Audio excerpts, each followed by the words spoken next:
Yaho! Hello, everyone. How are you guys doing? Okay, wait. Hold up. No BGM. And that's it. There we go. Alright. Hello, everyone. Link session 1. Welcome to Eve. I think that's...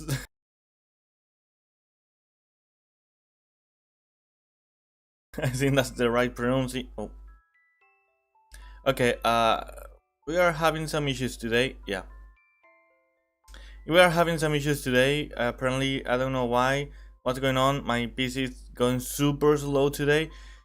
A shame. That's a shame. I hope we can play because today is Halloween. Happy Halloween, everyone. Um, Today is supposed to be like a long stream. Okay, wait. Game not playing. Okay. Game's going super slow. Hello? Me? Can I control it? I don't know what's going on today. This is true Halloween moment, I guess. See if we can play. Why can't I? Okay, it's super laggy. It's super laggy, actually. Rah. So I try to reboot it somehow. Do I? Oh, never mind. Wait. I don't. I don't know.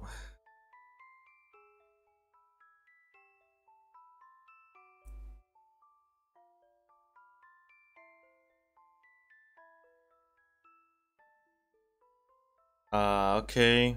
Thank you, OBS. You're not making this easy. You go. You know. Okay, I'm going to reboot it because it's going super slow. I'm really sorry. I'm really sorry. Let's see if it works now. This shouldn't take too long to boot up. Meanwhile, I'll explain today's stream if OBS lets me. That is, and I don't think it will. Apparently, okay. So today's stream is if it's an horror game, an indie horror game. At least I've been told that it's a horror game. Okay, there it is. I'm actually not sure. I don't know that much about it. Like, I know about the game and I know it's made by with RPG Maker, all that. It's like the usual RPG Maker. Ooh, wait, that's too big. What? No, don't say it. um. So yeah. Apparently, the plot is about a girl that goes to an art gallery, gets lost, and weird things happen. That's the plot, basically. I don't know, as I said, I don't know much about it, and I didn't want to spoil myself, so I didn't check it that much, you know. Let's see if it works or not. It worked just fine the other day. This is a true Halloween for me. Okay, wait, that's too big. Screen's too big. Hold up. Man.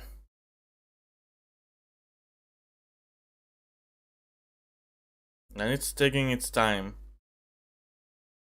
Anyway, so I mean, if for any reason I won't be able to stream this game today, I'll try to improvise somehow. I hope it doesn't get to that point though. I really want to play this game. I had a couple. Bruh. Okay. Bruh. Bra moment. Okay, so I had to reboot it again. Uh, if you please, let me. Thank you. Sorry, guys. I'm really sorry. This happened once when I test the stream. But it was just once. I'm really sorry, guys. Really sorry about it. So I said this before. In one stream, I had two more options for today. Uh, they were Yumeniki and Mad Father. Those were my other options, but this was my first one. Of course, if this one doesn't work, then I can't move on to any other simply because I don't have them installed. This is how this works. I usually just have. Oh, never mind. Oh, okay. Usually I just have install the games that I stream. Overall, that's yeah, that's it. My goodness.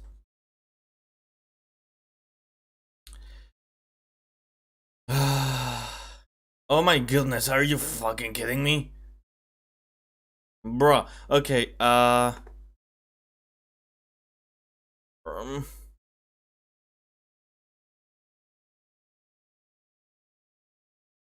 why is this happening? I'm getting really stressed. Honestly. I'm honestly getting really stressed right now. It worked just fine the other day.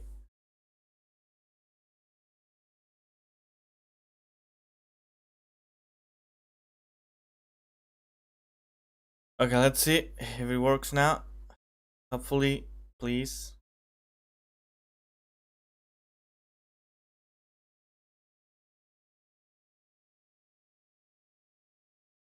If it doesn't work now, then I guess that's it. I won't be able to play it, which is a shame.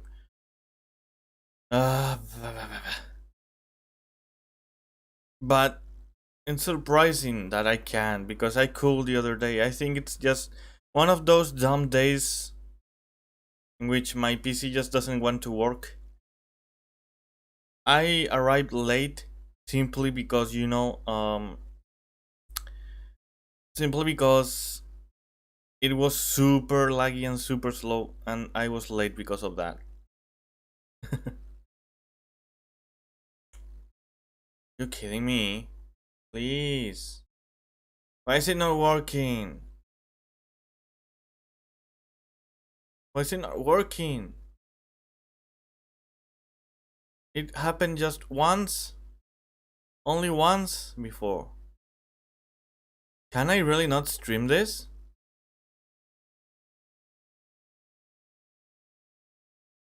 I was really excited about playing this game.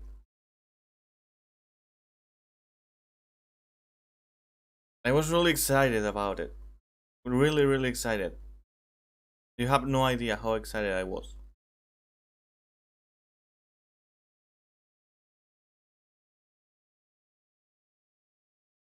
This is super frustrating.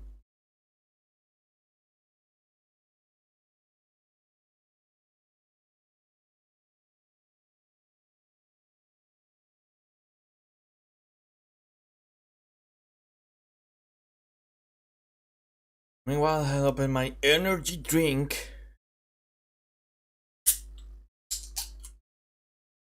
I'll need it. I'll need it. Please, please work this time.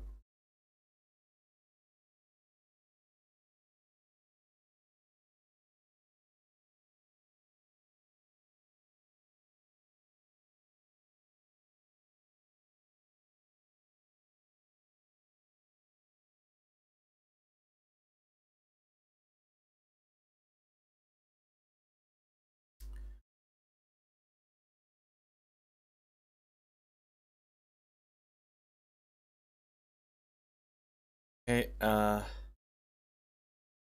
I don't know what to do then. What do I do?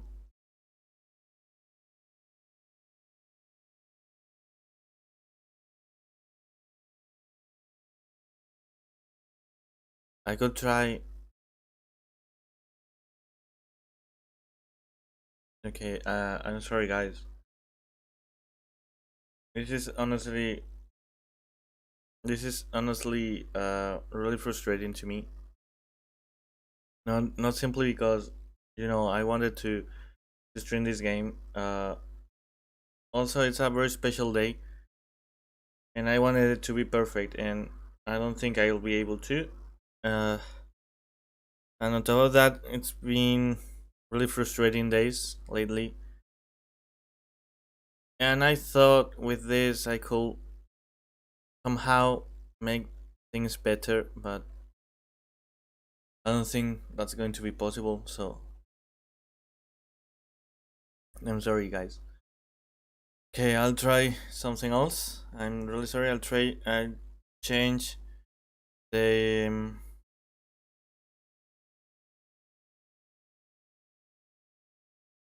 I'll change the title of the stream. I can change the thumbnail now. Uh, and on top of that, I don't even know if it's something that I can do.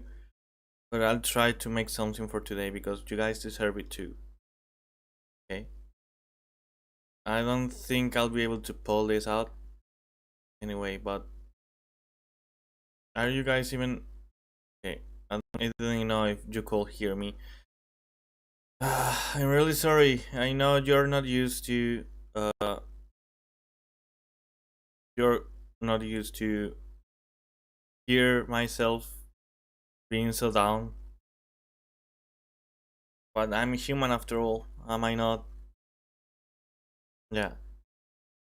So I'll try to come up with something else. Like I have an idea, okay? I have a slight idea, but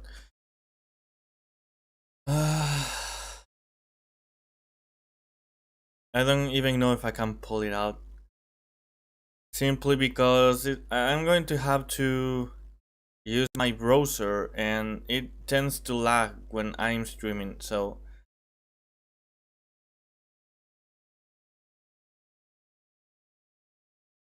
because I could change to Twitch, but I don't think it's a good idea right now.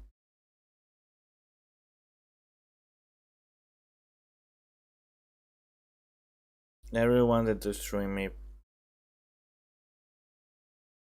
I really did. You guys honestly deserve a horror game stream. So even if it's not, uh, even if it's not, if I'll try streaming any of my other choices next week. Okay, next week, and not this one because I guess I should prepare and make sure all that.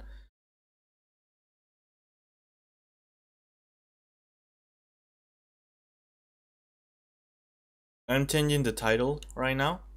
It's taking a while because my browser lags a lot when I'm streaming, as I said. So you guys see how it is.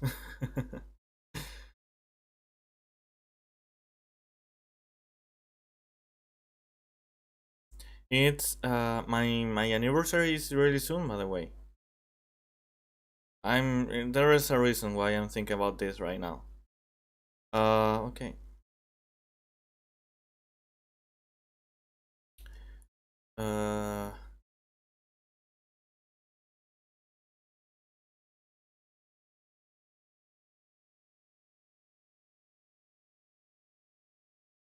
it's taking its time. I'm sorry, guys. I'm really sorry.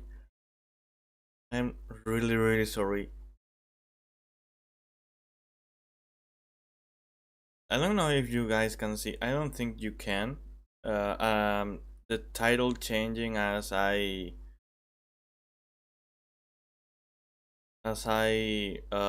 change, like as I type the title.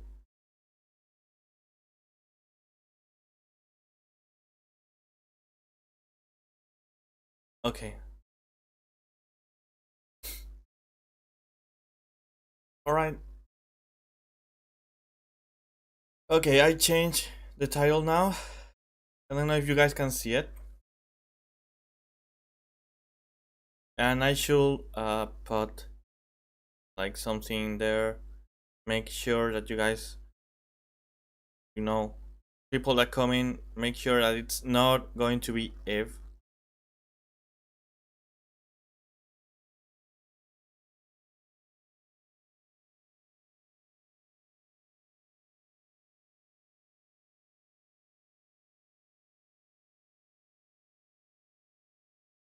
Okay, type. Well, you will be able to see it.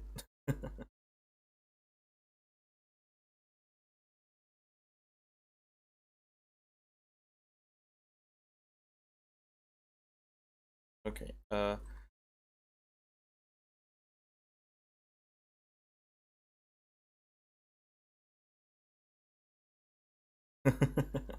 I'm sorry.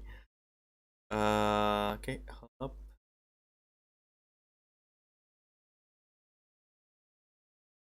Right. It is what it is.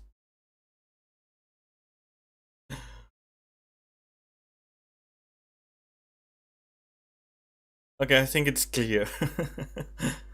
Okay, well, you gotta fabricate your own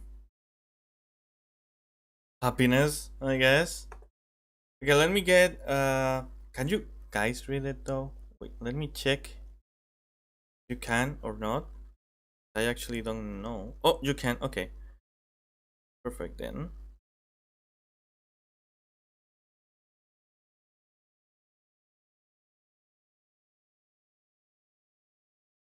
It's a shame. It's really a shame though. Okay. I'm going into the subreddit. I promise you guys that next week you are going to have a horror game stream. I promise. I owe you one. Ooh, okay. What? Wait, this is not my Reddit account.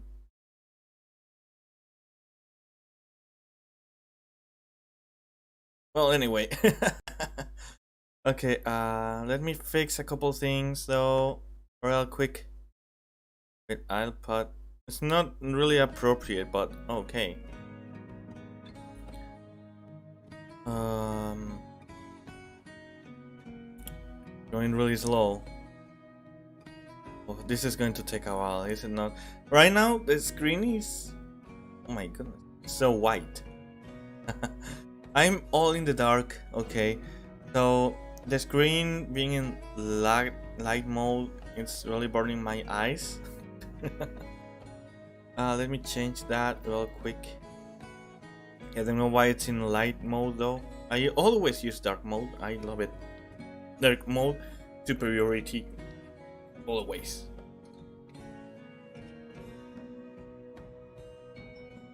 Let's see if I can start the time now. I don't think I will. Taking so long.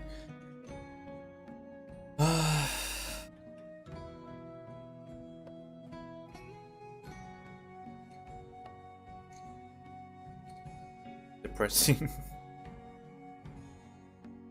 I'm going to post a tweet though about it.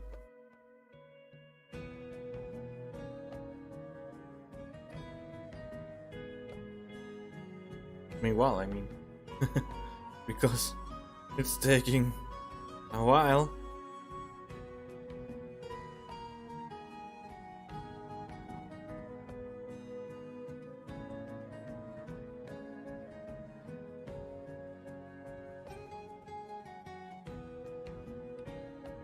I'm tweeting.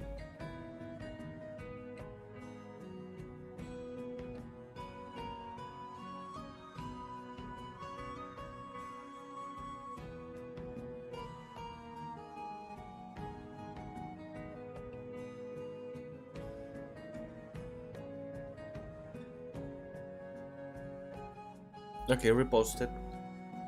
Can I turn off the lights, please? Q. Alright, that's more like it. Okay, let me go to 2-sentence horror now.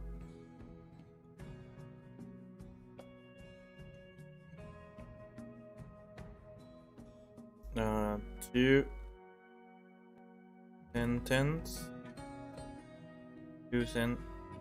sentence horror. There we go. Okay. Now, let me make sure that you are not able to see the entire screen before I. You should not see my account, okay? I mean, it's really not my account. I never used that account. What is that for? Did I hack someone? Unknowingly? Okay, I'm reading the top comments, by the way, as the title says. Because we don't want any stupid. There are a lot of those, like dumb 2-sentence horror stories. Okay.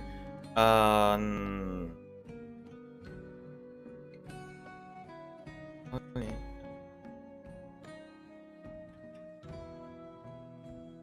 Yes. Lower. There we go. Okay.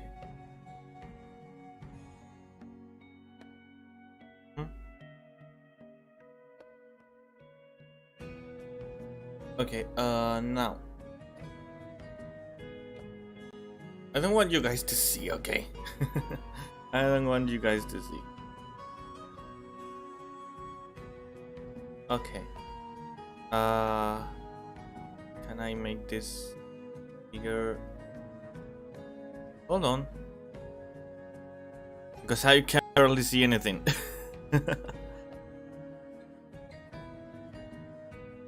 Okay.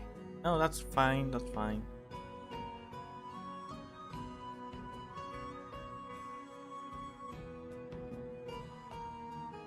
Okay, yeah, I think that's good.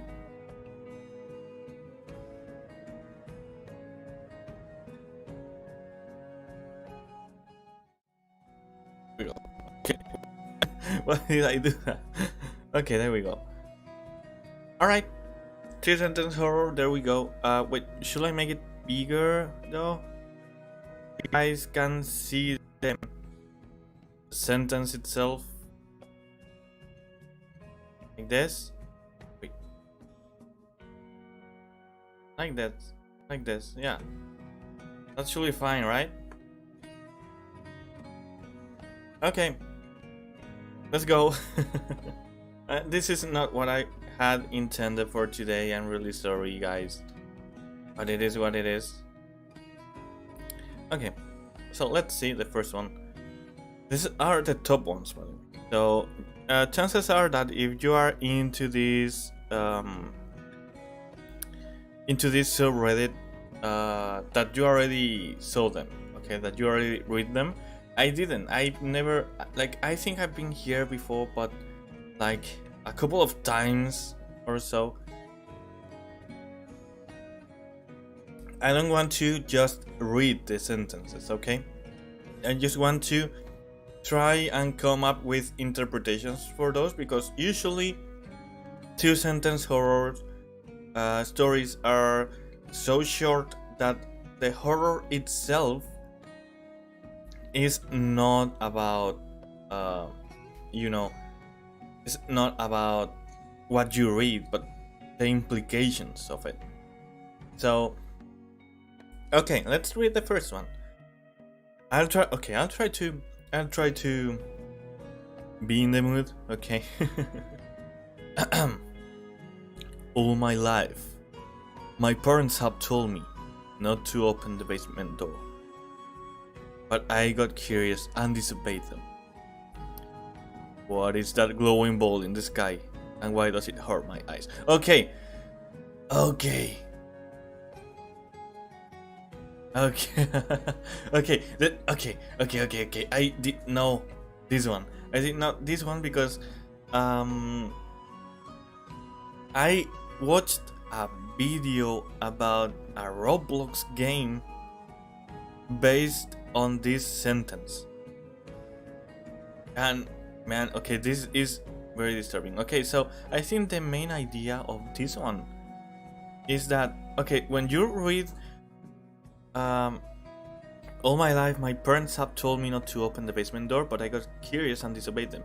So your mind is basically telling you, yeah, the kid is going into the basement, but it's actually the other way around, right? So the kid is trapped in the basement. So by opening the basement door, it's not actually going inside the basement, it's going outside. So the glowing ball in the sky that hurts the kid's eyes is obviously the sun, right? So the implications here are heavy, yeah. Who knows what they did to the kid. Yeah, I'm going to upload it. Kind stranger, thank you. Okay. Oh wait, you couldn't really read it, will you? I'm sorry. What? Okay. Good. Excuse me. Why can't I upload it? I'm trying to upload it. Can you read it now? Okay, I can upload it. Anyway, there we go. Okay, you can read it. Okay, let's read the next one. You guys have written that before I did, so. Okay, so. When the kidnapper made me guess where he kept my daughter, I went to the basement, he said. Correct, allowing me to see her. But when I found her severed head in there, I learned that every other choice would have been correct as well.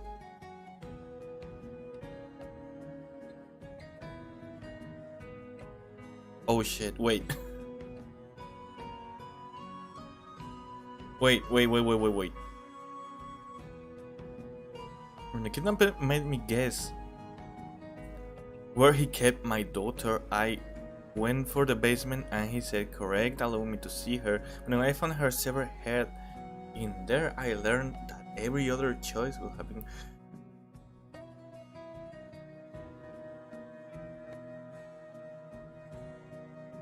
Okay, this one's not that good though. I mean, like,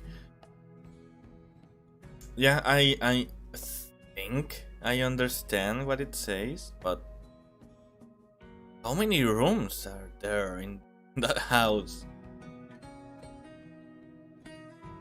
How many rooms? Like, so okay, so the idea here is that I don't even know if I can say this on YouTube. I don't even know if I can.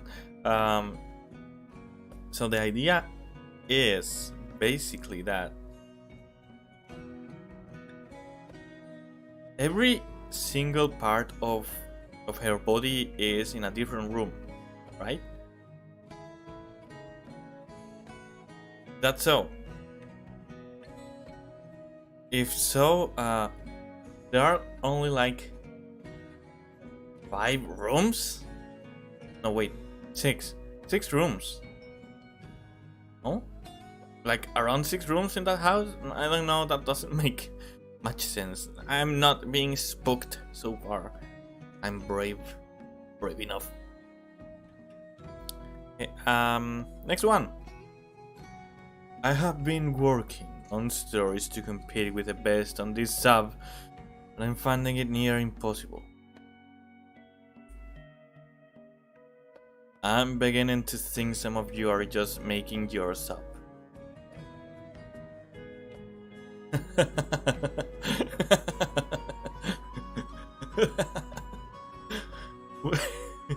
Okay, wait. The bird thing. I want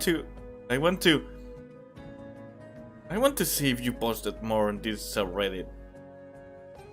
You better. You better, because if you didn't... Okay, maybe I shouldn't have done that. Maybe I shouldn't have done that. Yeah, maybe I should. Posts.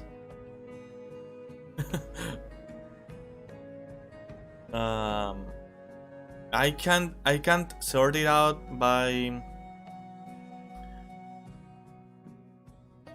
subreddits. I can't, because that will be much faster. Okay, there is more. Standing in front of the mirror, the cold, judgmental eyes of my reflection peer into my soul. Okay, but I have... Oh, no. I don't want to do... Oh, wait, no. Never mind. I can do this.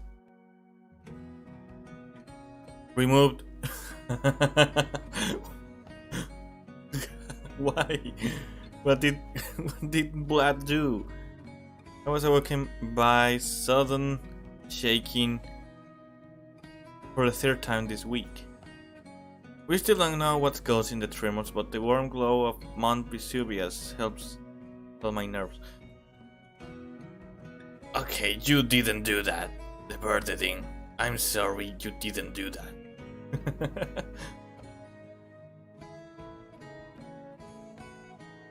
Besides, that's not really horror, is that it? I don't know. Like, it has some horror into it, but reading my mother's suicide note, I couldn't help thinking it doesn't sound like her at all. Removed. What did he write? Okay, this one's very bold. Mods have been using stories to commit actual crimes, and I can prove it. It's going the same way. Removed. He couldn't prove it after all. Okay, never mind. Let's leave.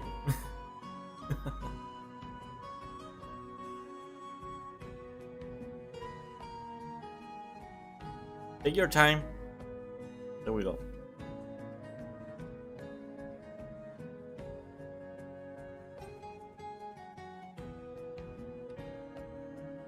It's taking its time. Let's be patient.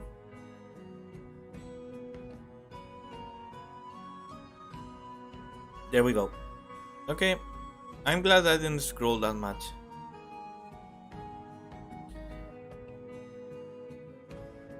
Okay, so we were here. Okay, next one.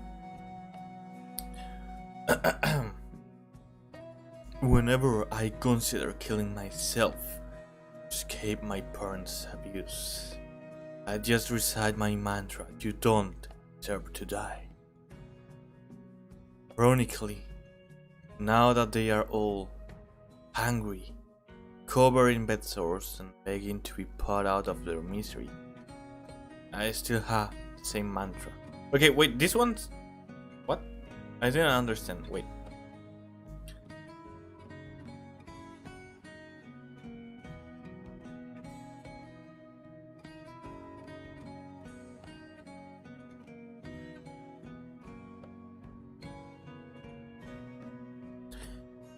I'm thinking, but I can't understand what it means.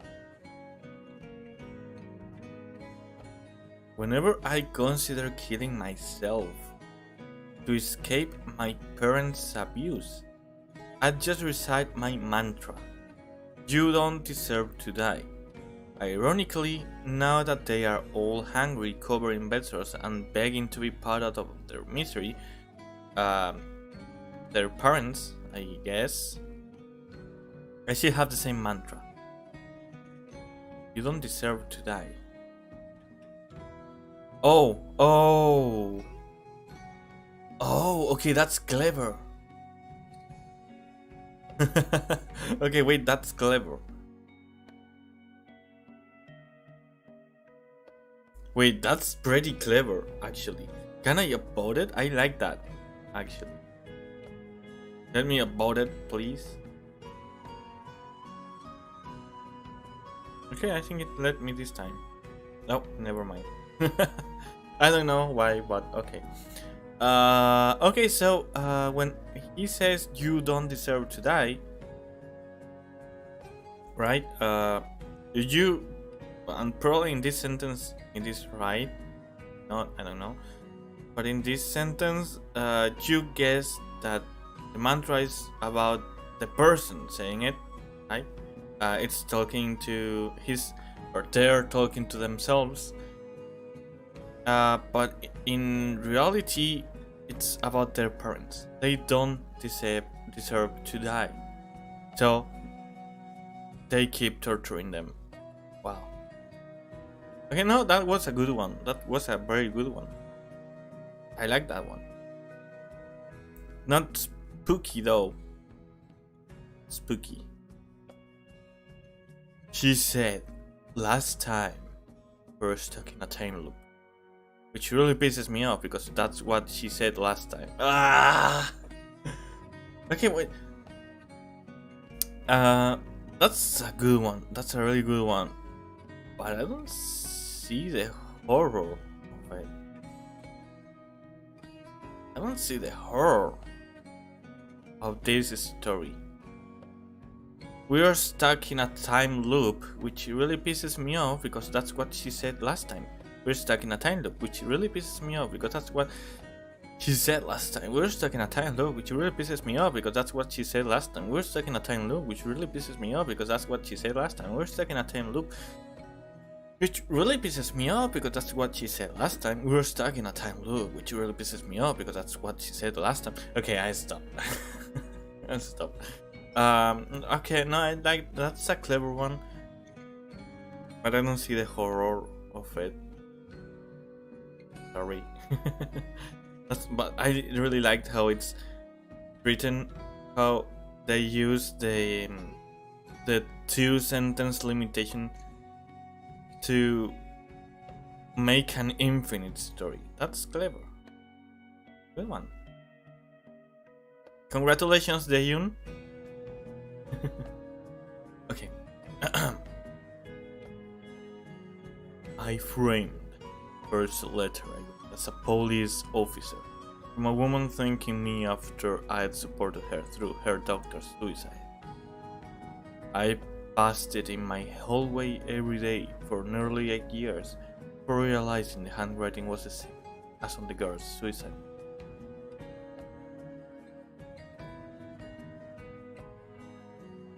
Okay, this one's good. Still, I don't see the horror. Like, oh yeah.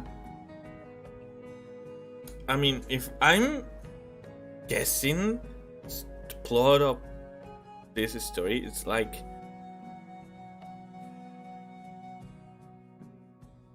so my interpretation is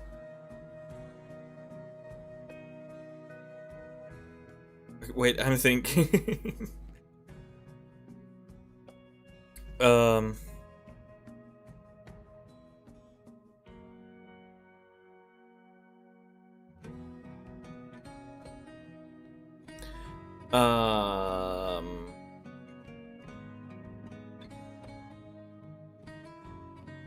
Okay, so my interpretation for this one is that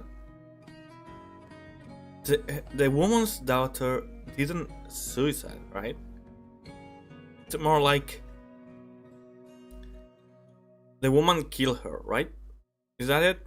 And the realization of the handwriting. By the way, it took you 8 years to realize, really? Did it really take you 8 years to realize? How did you even remember the handwriting? But anyway,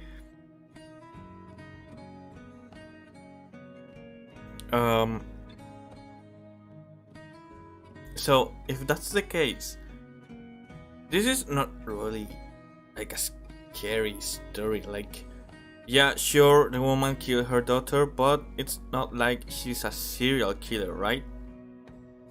She's just killed her daughter, which of course it's something heavy, isn't it? But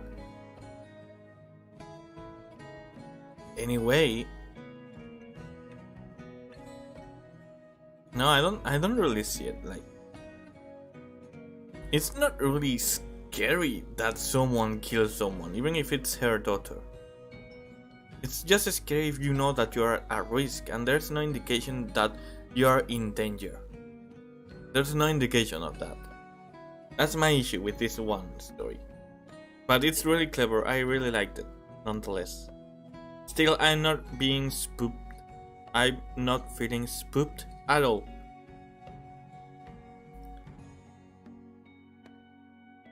No, be careful. The line of rock salt is the only thing keeping them out. Then what? Man said, welcoming my group into his refugee. Sea salt, I clarified. Sea salt keeps us out.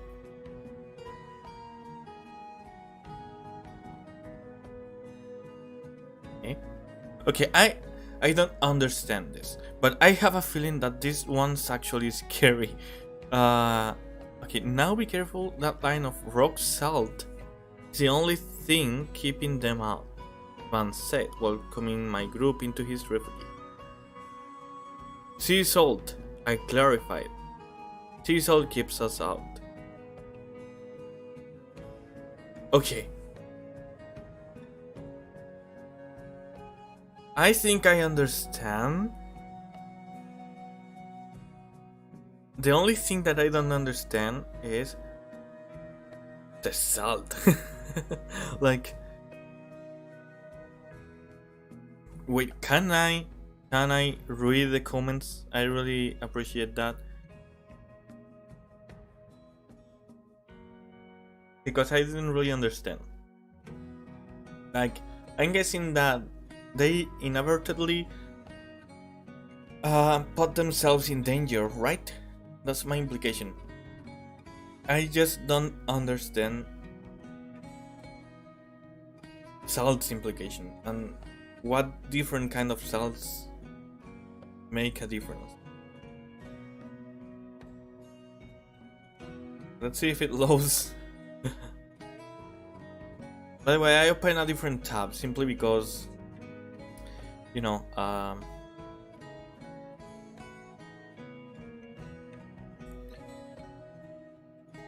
I don't want to scroll all the way down again.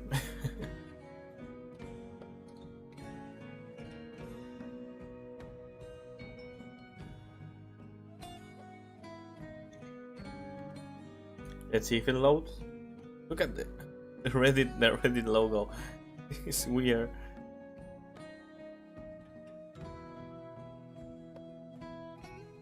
Okay.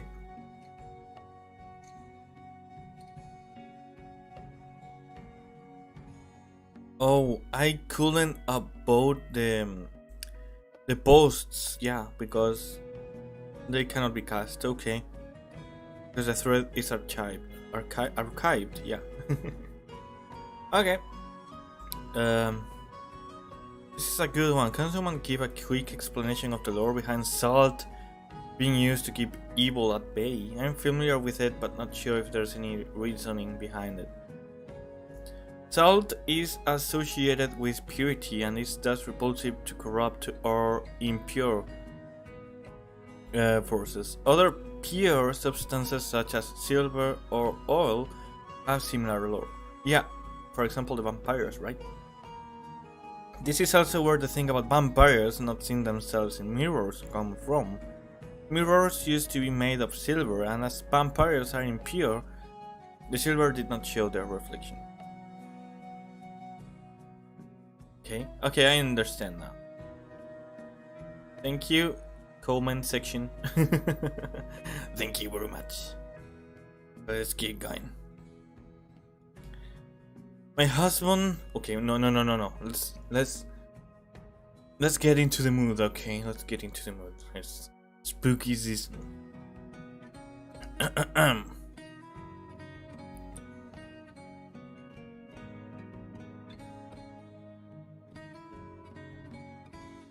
My husband has been very upset since my failed suicide attempt.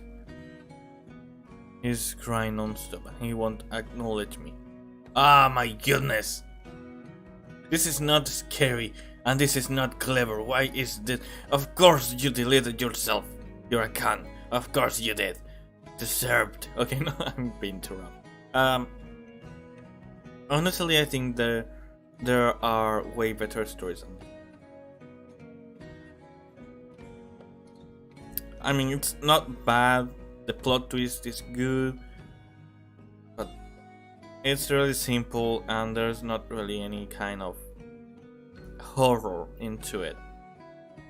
Not personally. Like, sure, I guess it's scary to see your loved one offing themselves, but still, I don't know. No, I don't see it. Sorry.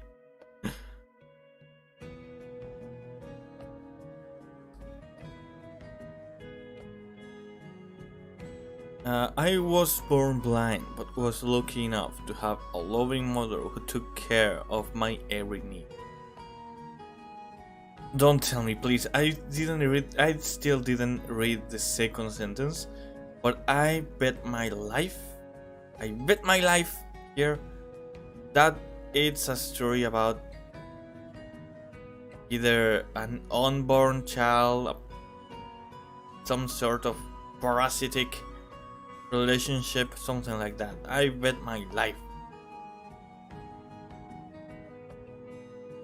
Okay, let's read the second sentence. Imagine the betrayal I felt when a stitch slipped and a ray of light hit my eye for the first time. Stitch?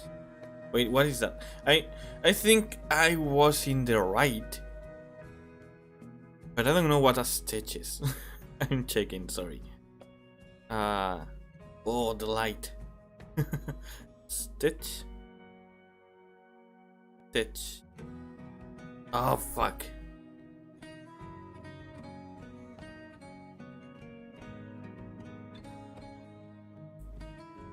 Stitch.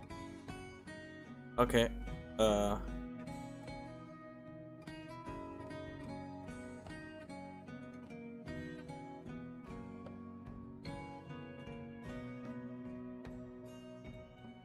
Okay, wait.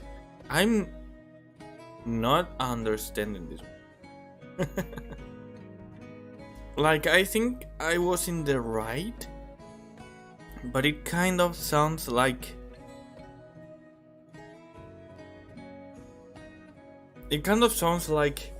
a woman, a pregnant woman that is giving birth. It kind of sounds like that. But the thing in the beginning that says I was born blind, confusing. I'm going to check the comments. If it's simply about pregnancy, this story is very lame. If it's if it's about that, it's very lame. If it's about the thing I said in the beginning, it's very easy to expect. Very predictable. But I would rather have it predictable than lame, honestly. I think I'm becoming a critic. Am I not being a critic?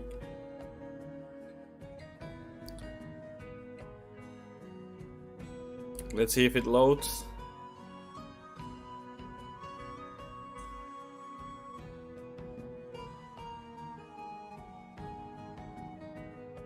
Oh, Tommy Hardy.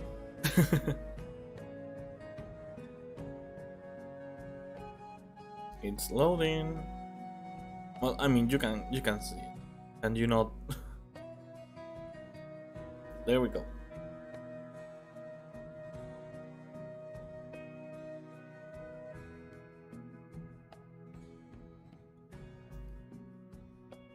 Damn, that's some next degree Caroline shit right there. My first thought too. Those buttons just don't stay on like they used to. What?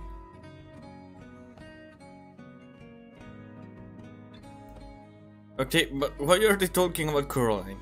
all of a sudden.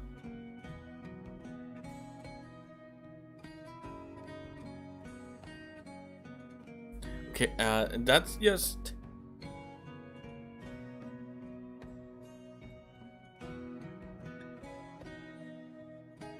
They're just... They just made me remind someone. But who was it? I don't remember.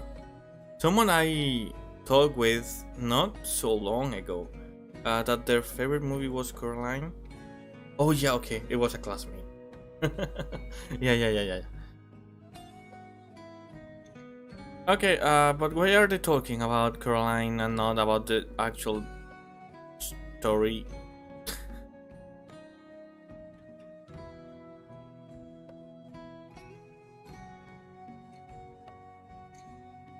Okay, I think I would rather read actual long stories. Is this it?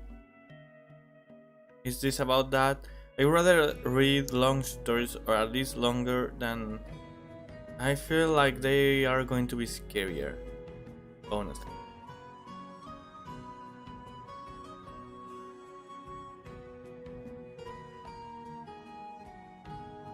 I don't know if that subreddit is... I clicked Library of Shadows. I'm guessing it's going to work like that, but I'm not sure. If you guys know about subreddit that is like that, longer stories of horror, longer horror stories, please let me know. I would like to check it out and read them for you. Because yeah, these are kind of scary, but it's not exactly what I wanted.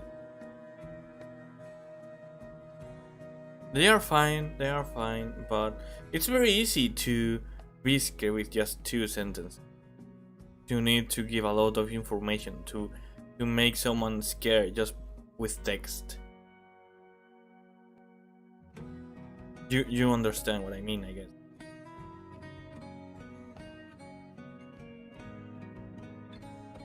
Okay, it's getting really dark here. It's getting scary here. The room is actually pretty scary, if you ask me. Okay, so in case you guys don't know, I have... It's not a phobia per se. I'm just really scared of darkness, okay? I'm really scared of darkness, simply because... Especially if it's in a place I don't know. If it gets really dark, I hate it. Because I don't know what to expect. I don't know what's going to be around. I don't know if something's there, if someone's there. I don't know. So I like some light. Yeah.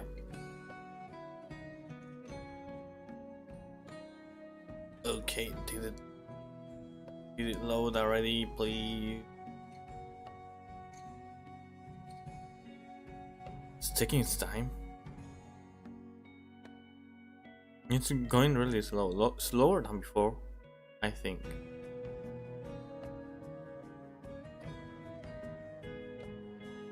Well, I have the entire day today.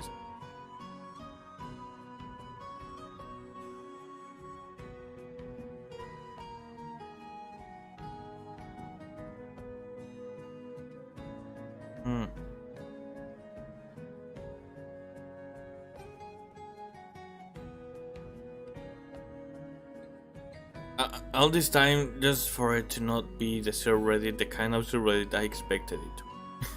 Look at that.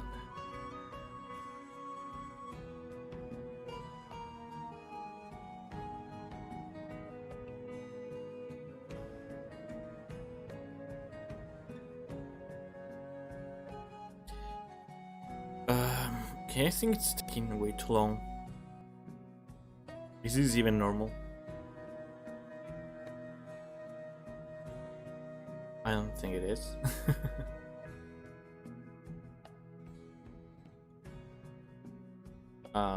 Okay, I mean, we could keep reading 2 sentences or meanwhile.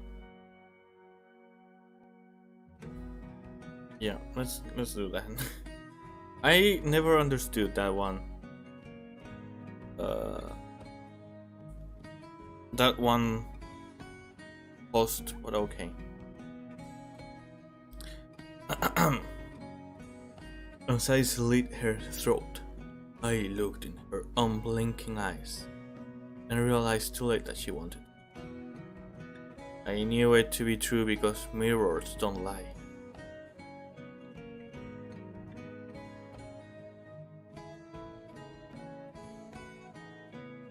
Bruh. No, this one's actually pretty bad. This one actually looks pretty bad. Okay, so this is suicide, right? It's about that, is it not? If that's the case, you wouldn't look at your own dying eyes. You just die. And you don't think. No, that's too bad, no. Okay, this is still loading, what the hell? Hello? I'll take your time. But actually, let me try something else.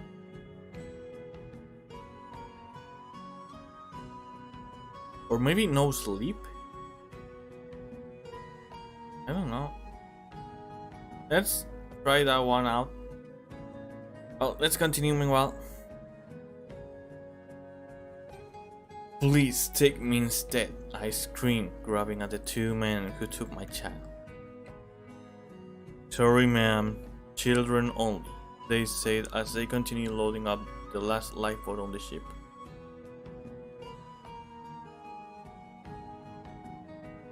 Wow, okay, this one's actually pretty dark. This one's actually pretty dark. Okay, so the first sentence here is leading you to think that the two men are kidnappers or assaultants or something like that, right?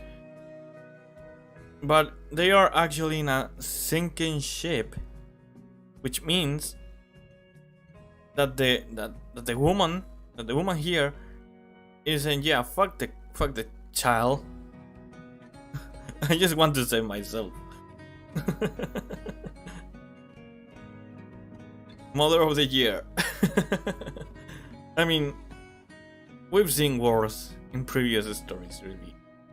How is this going? What is this about, mother? Is it still loading? Okay. I'm not going to check Library of Shadows, I guess. Okay, next story. So it turns out you can feel everything that happens to your body after death. I suppose I should be flattered my husband still finds me attractive after all this year. Wait, what? After all these years, are you a fucking skeleton and are you still... Bruh? I mean, if you just died, okay, but it's been years. It's been years, come on. How could you even do that? How could you even? You could not. There's no way to do it. There's no way. Okay, well, that's actually very disgusting. I'm thinking out the entire scene. Ugh. Disgusting. How is this going? Is it still loading? Bruh.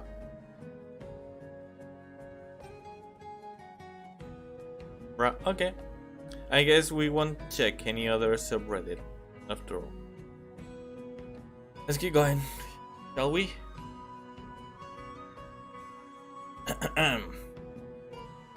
Tinder is completely useless.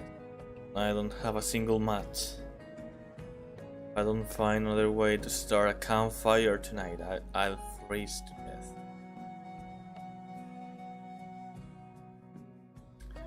What? Tinder is completely useless. Oh! Okay, that one. Okay, that one was clever. That one's clever. Okay, okay. Okay, that one's very clever, yeah. I like that. Okay, I did like that one. It's still not scary, but certainly it was pretty smart. I liked it. Oh, this comes from a deleted user. Let's see if it was that bad. The principal of my son. Wait. Principal, my son's school called me at work today. Tell me my son pushed another kid while on a school excursion. What? Wait. No. Excuse me. I read it wrong. Sorry. I'll start again. Principal of my son's school called me at work today. Tell me my son pushed another kid while on a school excursion. I initially thought that this hardly warranted a phone call until I remembered that my son's excursion was to the Grand Canyon. Yeah, that was bad. That was bad, yeah. This is like those kind of two horror story two sentence horror story that goes like I was having a fun walk on the street until I saw the boring walk man, something like that. You know what I'm talking about. No, that's really lame. How is this going? It doesn't load. Man, I don't even know if it's the correct subreddit.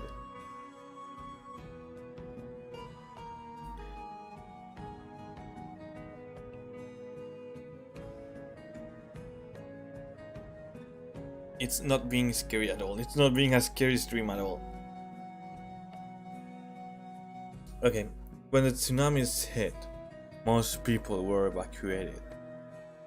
Feeling the trickle of water rise to my chin, I let go of the prison bars in bitter resentment. What?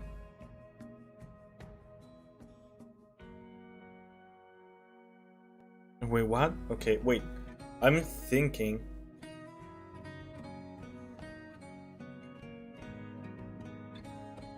about this one.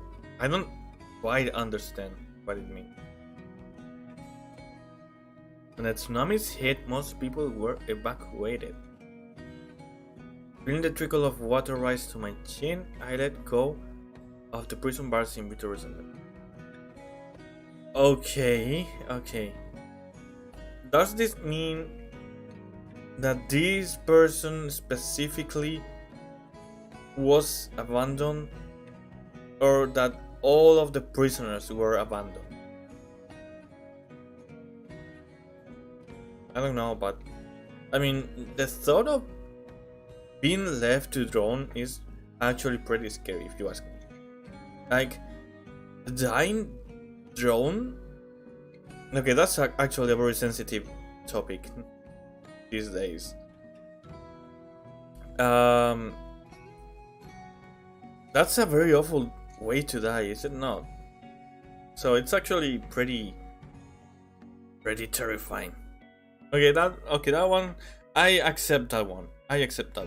One of the few. One of the few I am accepting. Let's keep going because this didn't load, right? No, we did not. Okay, I give up.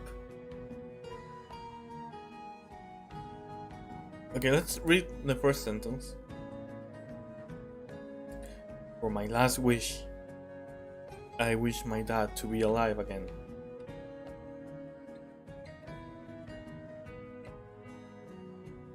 I stood atop his grave and smiled, imagining him screaming and clawing at his coffin lid as he did the 2 previous times I wished him back. Okay, that's just mean. That's just mean. an awful way to go too. Especially if that happened like 3 times, you know. Man. No, I mean, it's kind of funny. This one's actually kind of funny. Let me try something else. Let's go to no sleep. Let's see if I can load that one, because I think the problem is with library of shadows. Okay, that's Nami, last wish. Okay, next one is this one. Okay, well, okay, this one's going strong. There's a serial rapist in my town who claims over 100 victims every year. The fact that no one believes them makes me even more scared of her. What? Wait, what? Wait, what?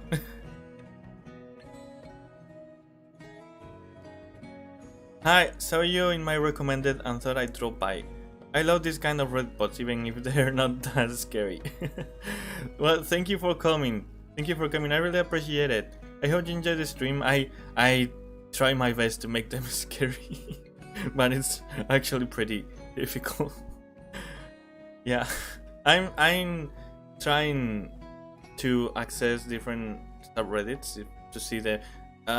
My browser is going really slow, so oh, okay, this one's loading.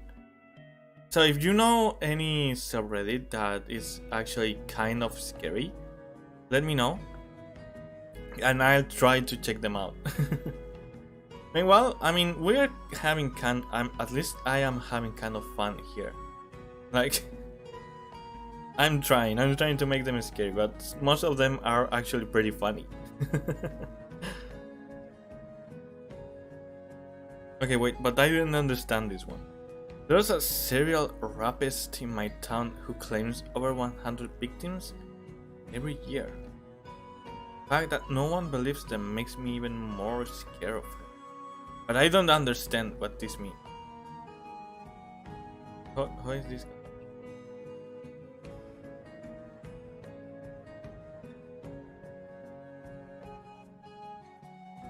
It's taking its time, but it's loading. Okay. No sleep. What is this though? No sleep is a place for redditors to share their scary personal experiences. Ooh, okay, that's interesting. Please read our guidelines. Okay, that one's interesting. Yeah. I want to read this one. I want to read this Reddit. This feels interesting. This feels actually scary. Okay, I got scared because someone sneezed in my house. I'm all in the dark, okay? Please understand. Okay, I did not understand this one. Let's keep going.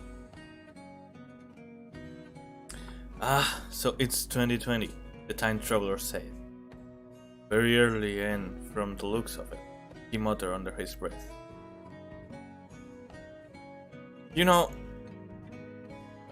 this will actually be scarier if it was a year. I mean, okay, wait, never mind. This is from 4 years ago, so never mind. It still applies. I don't get it either. That one. Oh yeah, that's a good one. Wait, which one? The 2021? Oh, no sleep. Okay. Yeah, I mean, most of the time, knowing that a story is based in real facts, like real facts, in something that actually happened, you know, it makes it scarier. Let's see if it loads. It's taking its time. Okay, today, no, we want all time.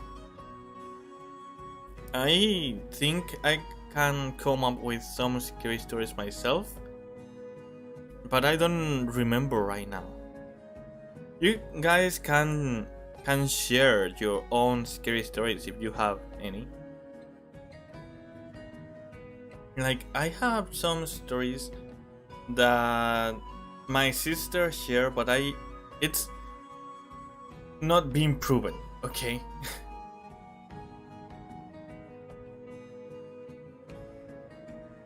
It's not been proven to have happened, actually, so.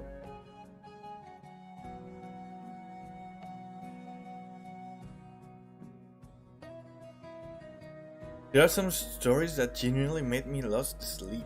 Oh, really? Okay, that sounds very good. That sounds very good. I mean, a story has to be really creepy to make it feel like it's actually scary when it's only text, right? At least that's what I think. I've never written any horror book or something like that, so I'm not really that understanding of that kind of stories, so it's going really slow. I'm really sorry. I'm really sorry.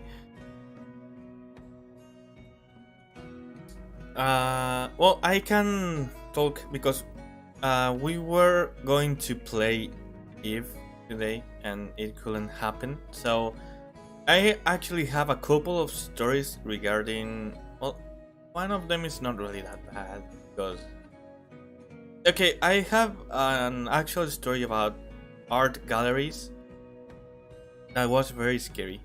Like, nothing really happened, but I felt I'm a really coward person, okay? So please have that in mind. I'm a scaredy links. So it was this year. I went with some friends to some kind of party that was made in my city, okay? That basically was that everything was open at night. So I went to okay, this is we went to an art gallery that was open at night, of course. It was very well lit, everything was very interesting, the paintings were really good, you know. But we saw that there was a third floor, okay. No one was going in. The access was allowed, and we said, yeah, let's see what there is. There was nothing. There was actually nothing. Like, it was completely dark. The walls were completely white, nothing to see there, and the hallways were extremely long, okay? So it felt extremely creepy to me. We checked it out a little bit, but because of the layout of the floor, it felt like something was going to pop up at any time, so I was extremely scared. It felt like one of those liminal spaces. Yeah, it felt like that. It was very scary. My friends were very excited to check it out. I was not. I was not. Okay, I can finally. Yeah, but I'm easily spooked too, so maybe I'm not that reliable. Well, I mean, I'm easily scared, so at least to me, you're very reliable. Yeah. Okay. Let's see. The first that's going to pop up is the. Ooh, that's. Okay, I have to open it in a different tab.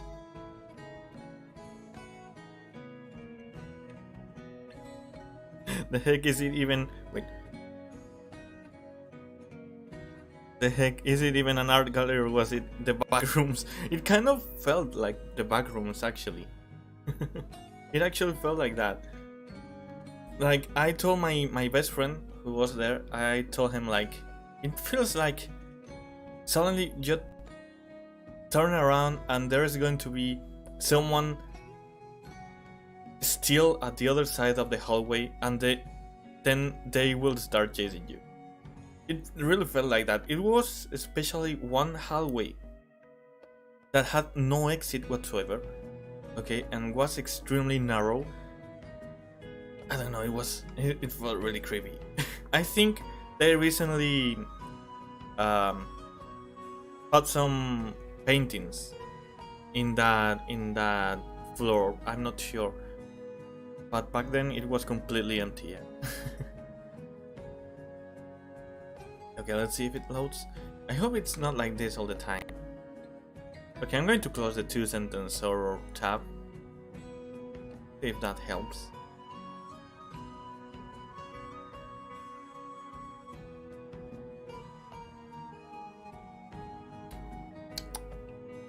So if you have any story, tell.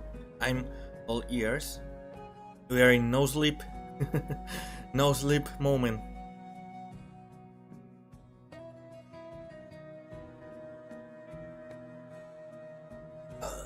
I really need a new PC. I really need a new PC. Then I won't have any issues. This will be very quick, actually.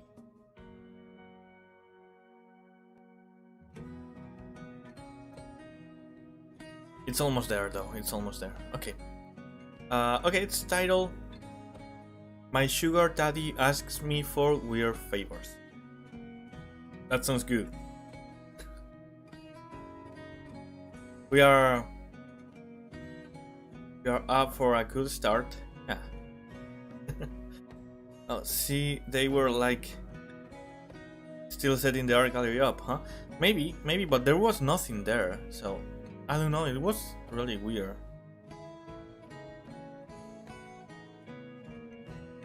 Also, I think the chat is lagging a bit, or maybe it's me. Sorry. It's probably lagging. I mean, okay, so you're new here, right? I need you to know right now that I have the lamest PC in the world. Okay, so things tend to be a bit laggy, as well you can see. So I'm really sorry. I'm trying to save some money to buy a new PC, so everything gets solved. But it's pretty difficult right now. I don't have a job. I'm looking for one, and I don't receive any money from my streams, so it's been difficult. But I'm getting there slowly. Someday, hopefully soon, I will get a new one. Okay, let's read this one. Okay, his Tinder profile said he was 45, but he looked to be. Well, actually, wait. Let's start opening the next one. Okay. So it's loading while I read the other one. Okay. Yeah. This one. This is the second, right? Wait, no, this no. Oh, yeah, it is. Never mind.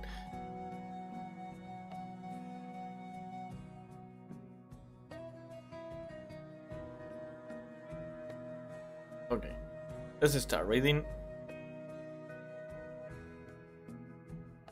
Okay, his Tinder profile said he was 45, but he looked to be in his early 30s at most. Looking for a sugar baby. $700 weekly, no sex. It sounded too good to be true, but as a broke university student, I was willing to take my chances. I swiped right and Tinder let me know it was a match. His message came seconds later. Wow, hey, it's an effective person. Hey there, sweetheart.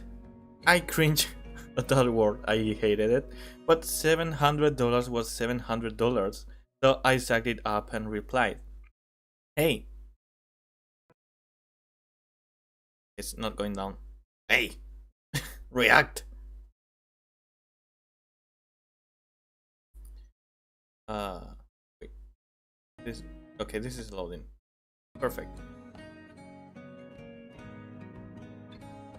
Okay. Will you go down? Scroll down. Scroll down.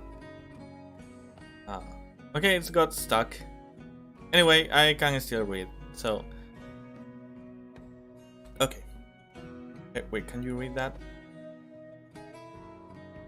Yeah, I think you can, right? Can you not? There, okay. His name was Jack, and he told me he owned his own business. Although he never specified what kind of business it was. We talked for a while before he asked me for my Venmo to send me the first payment.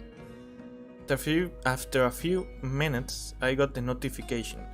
I stared at the $700 for at least 20 minutes, expecting to wake up from my dream at any second, but it wasn't a dream.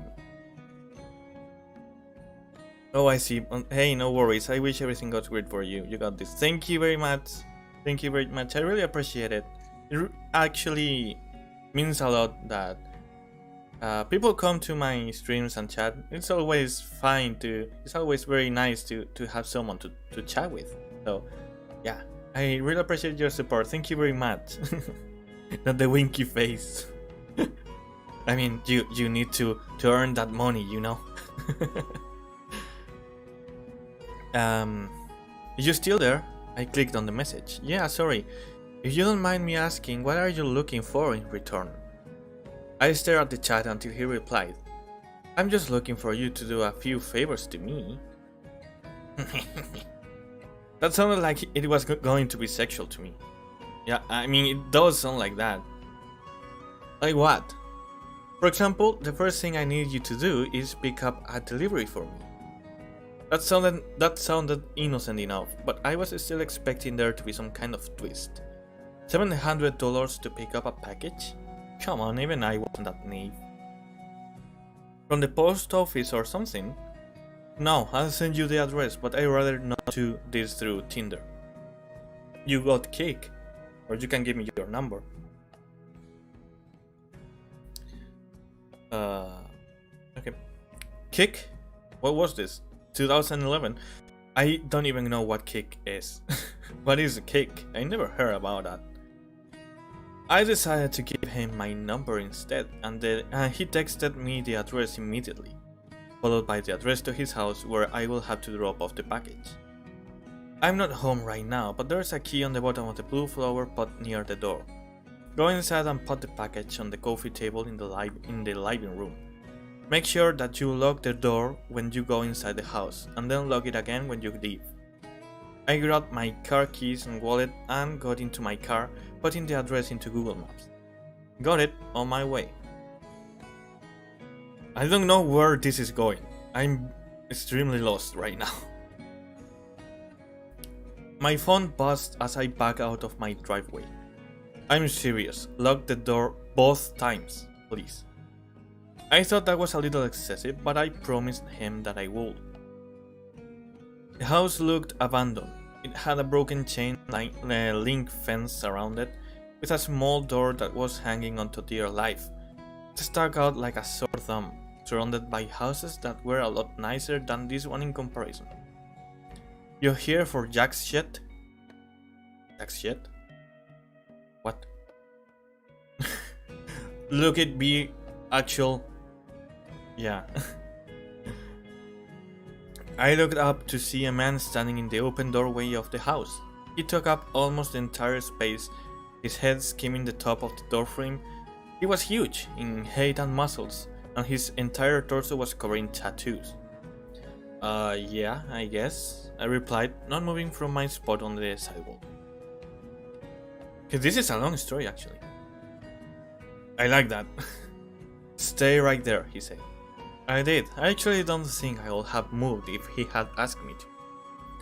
I looked around and realized that there was no one else on this street.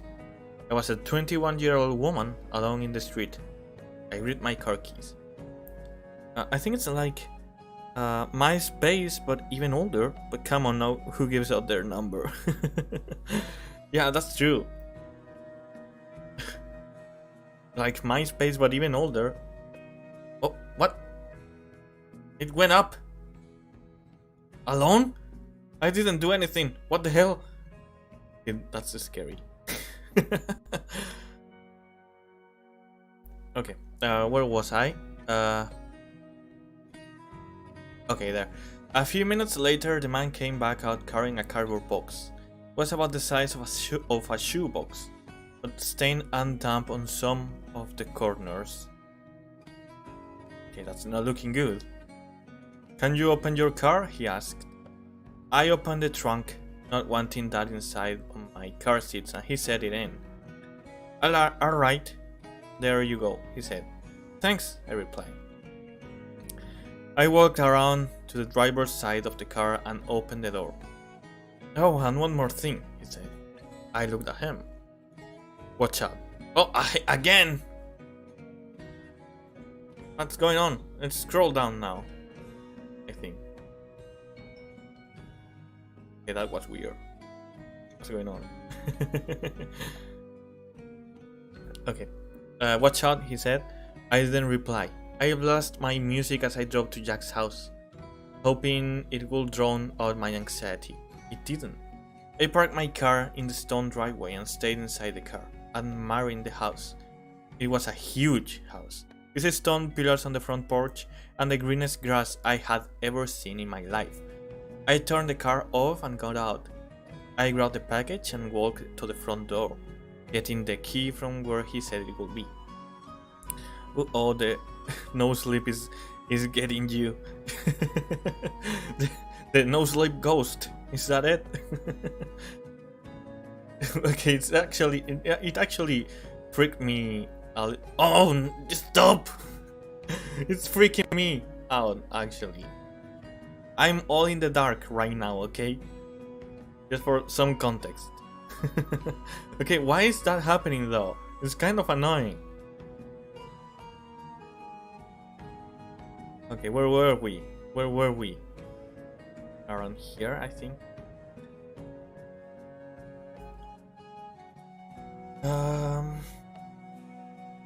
Okay. I thought about what he had said about locking the door when I got inside. I thought that was a little overboard, but as I stared at the closed door, something made me reach out and lock it. I walked inside, my feet cushioned by the thick... Oh my goodness! Stop! Stop! I'm going to get spoiled. I'm seeing it. I'm seeing it. Oh, okay. Okay, where were we?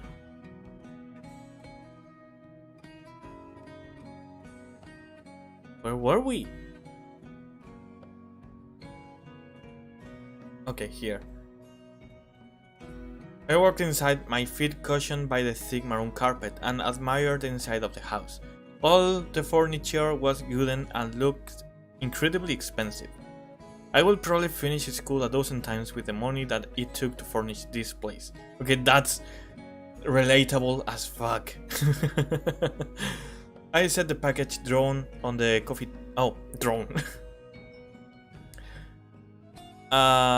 I set the package down on the coffee table, and as I walked back to the door, I heard a phone ringing from somewhere inside the house.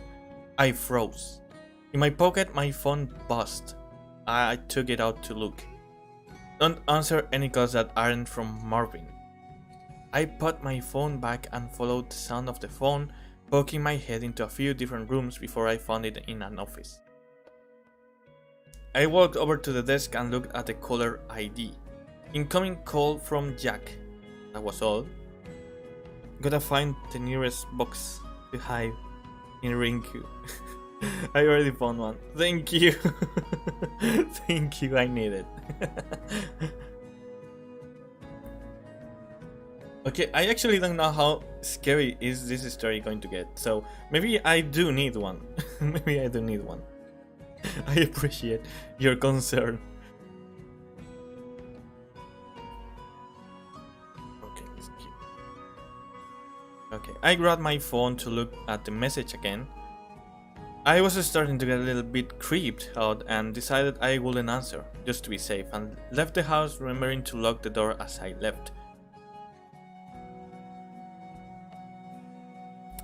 Fine. Wait, can I actually, like, where's the text? What's going on? What's going on?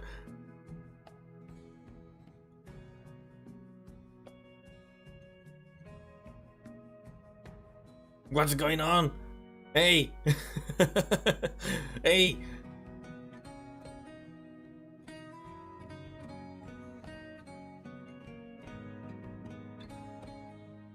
I will actually get no sleep at this rate.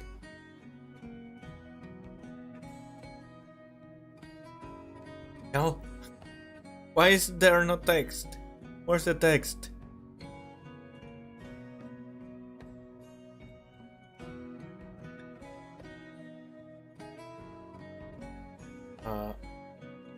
And the window is not.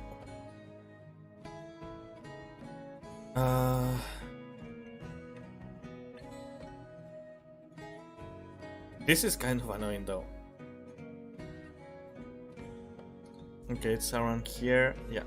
What if I do this? Oh, Rinku, hide! Shut up! No! Don't scare me! If right now I hear something behind me, I'm going to lose my shit. Actually. Okay, I've done a few more favors for Jack since then. I drove a BMW to a random park in another city, only to get out and drive a different car back to Jack's house. He had me meet one of his employees at lunch, who then gave me a briefcase to deliver to the first house I had gone to and told me he will know if I looked inside. On several occasions, he asked me to drive down to that same house and stay with a guy, whose name was Julio, for a certain amount of time. In total, I've made around $3,500. Most recently, Jack asked me to stay in his house overnight. I woke up to a text message from him. I need you to spend the night at my house. Okay? It's telling you to turn back while you still can. Okay, JK, I'll stop now. Nah, it's fine, it's fine. It's fine. It actually adds to the atmosphere, you know. Rinku, stop! I'm in the dark too, you're gonna get me scared. Wait, are you?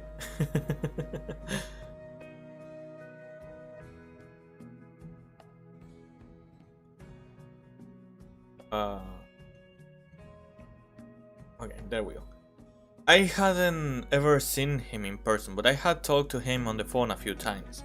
He proceeded to tell me he will pay me $1,000 to spend the night at his house, provided that I followed a few rules. I drove to his house that evening.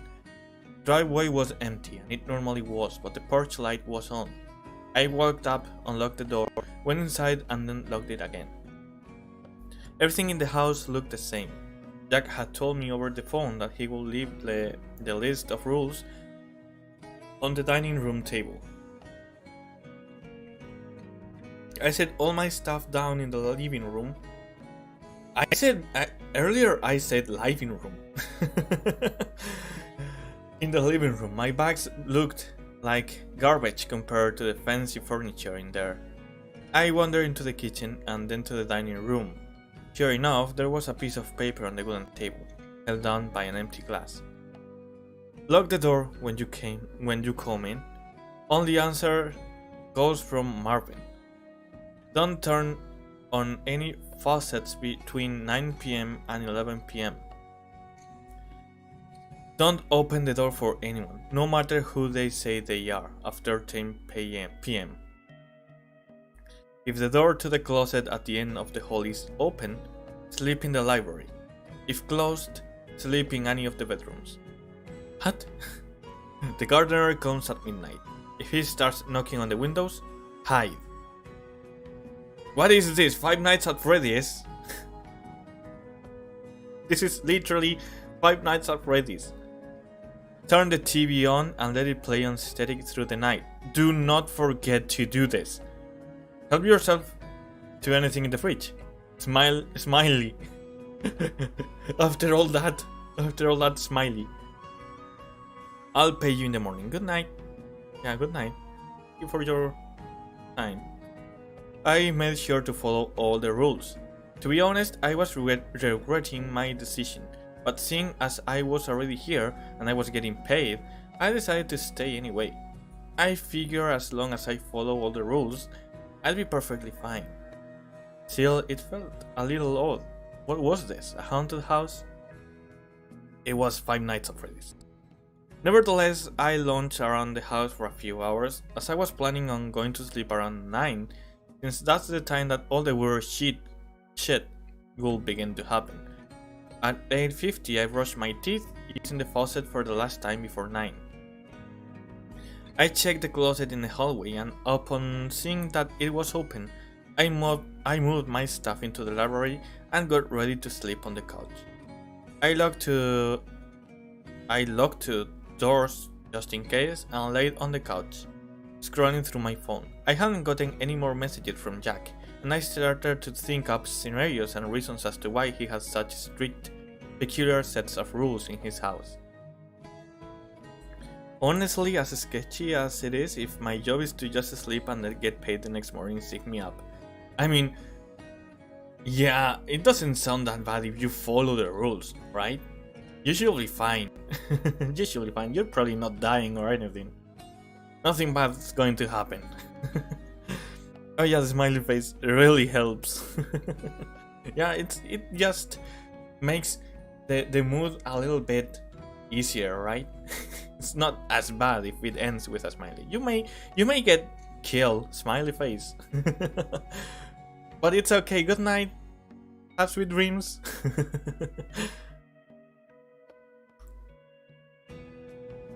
Is people trick-or-treating outside already? I think so. Okay. I checked the closet in the hallway, and upon seeing that it was open... Oh, I read that already. Sorry. I had dozed off at some point because at exactly 10:16 p.m. I was woken up by the doorbell ringing. I was about to get up to check, but then I remembered the rule. Don't open the door for anyone, no matter who they say they are, after 10 p.m. I stayed on the couch, trying not to move, paranoid that they will hear even the slightest sound. It's the police, open up. I didn't move. Hello, it's the police, open up or we're coming in. Just pretend you're sleeping. Still didn't move, but I could hear my heartbeat in my ears. There was silence for a while after that, then the doorbell rang again. Hey, it's Jack, let me in. It sounded like Jack, but still I didn't get up. He will have a key, wouldn't he? Why would he need me to let him in? This continued for almost a full hour. Different people would ring the doorbell, announce themselves, and then disappear when I didn't respond. I was finally able to fall asleep, and the gardener never came. When I woke up the next morning, I heard someone in the kitchen. Ooh, okay, this is getting good. Don't do this or else you'll die. Smiling face. Exactly. It just sounds way better, doesn't it? It doesn't sound that bad that way.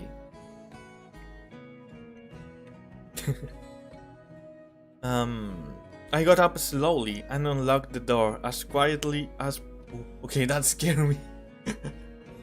Okay, so the lights outside of my house, on my street, were still off, okay. But they turned on suddenly and it scared me. I was like, what is that? Okay. I got up slowly and unlocked the door as quietly as possible, taking my phone with me and walking across the living room and into the kitchen. I stopped at the entrance and peered in. It was Jack. He was standing in front of the stove, stirring something as the coffee machine brewed coffee on the counter behind him. Hey, good morning, he said when he saw me. Hi, I replied, nervous. I hadn't seen him in person before, but he looked exactly like his pictures online. Scrambled eggs? He asked, motioning to the pan with a wooden spoon. Yeah, thanks. I replied, walking over to take the plate from him. I ate my breakfast and drank some coffee in silence. So how was it? He asked. It was okay, nothing super freaky happened, I replied. Oh, he replied.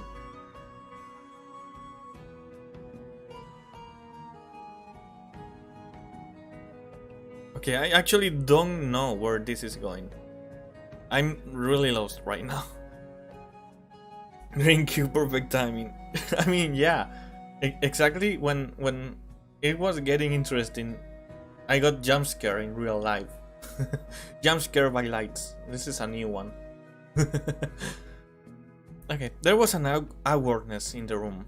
I think I'm gonna go now. I have class. I fell off. I didn't, but I really wanted to get out of there. Oh no, yeah, sure, I'll talk to you some other time, he replied. Okay, this is extremely weird, honestly. I grabbed my stuff and he walked me to my car.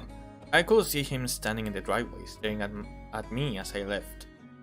When I got home, I unpacked all my stuff and noticed that I still had the list with me. I sat on my bed and read it again. I felt my body tense up as I realized that I had forgotten something. Turn the TV on and let it play on static through the night. Do not forget to do this. Oh shit, what's going to happen? The puppet is coming on? The puppet is coming? Is the puppet coming? Turn the TV on and let it play on static through the night. Do not forget to do this. Do not forget to do this. Okay, I have a feeling that it's almost there. I'm not sure. I stared at the words on the page until they lost meaning. Beside me, my phone buzzed, snapping me back to reality. It was the $1,000 payment. I looked at my phone and then back at the list. Maybe it wasn't an important step? As I was thinking this over, a text from Jack came in, I guess. I'm not in town right now, I should be back next week, so you're free from running any more errands for me until then. Just send the payment, go do something fun. Wink. Wink? The real scare is just our surroundings, not the story. Yeah, if something falls from the shelves next to me right now, I'm going to die, probably. Both literally and metaphorically. I stared at the message and read it again, and once more for good measure. I'm not in town right now. I thought back to this morning and how Jack was in his house. How he gave me breakfast. I'm not in town right now. Wait, what? Within minutes, a new text came in, this time from a number that I didn't recognize. Wait, what? Okay, I'm actually getting chills right now.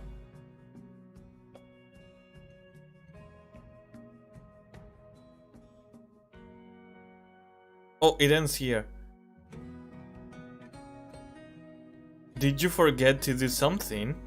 Wink.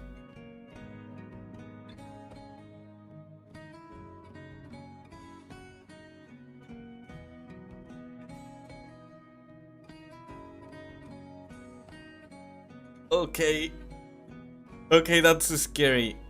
The text was followed by a picture of Jack, or whoever this version of Jack was, standing in front of the TV.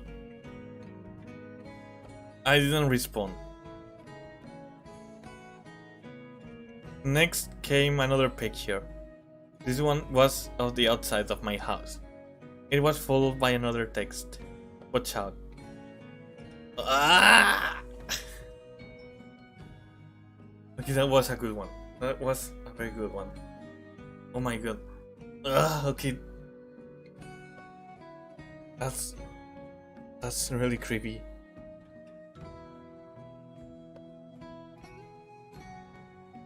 I just looked behind me just in case. You forgot two rules actually. The TV, and you didn't lock the door behind you when you left. It's why fake Jack was able to follow you. Oh my goodness. I got goosebumps and a bit creeped out right now. Yes! I agree with am I a pervert? I agree with the pervert. Okay, imagine if they actually added the pictures. That would scare me so much. That's actually super creepy. Okay, I really like that one. I really like that one. Oh fuck! Ah! The gaslight! The gaslight, no, the and the how is that thing? The light grenade, something like that. I don't know.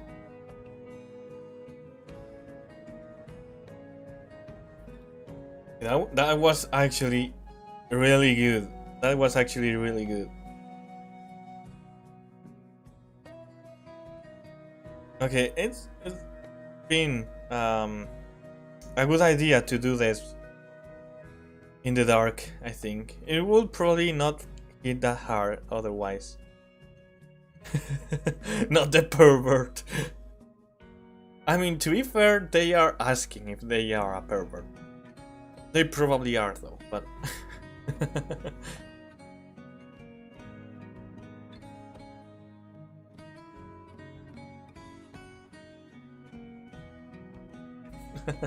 oh no, please, I will hate if they put pics. Exactly. That's why they should have added pics.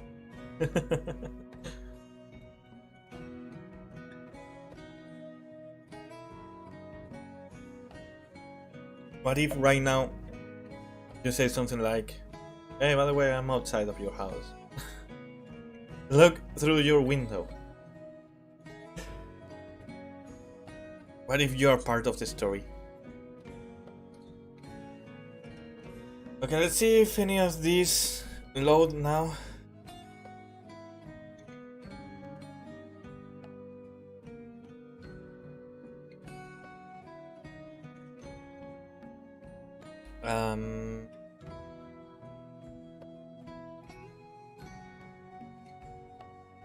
I want to load another story while I read the next one. Rinku, what they did to you for you to say that? Wait, what did I say? I forgot. What did I say? Take them to dinner first. Man, got to know them and then decide if they are a pervert. Okay, that's fair. I shall invite them for some dinner or something. If I feel awkward, then yeah.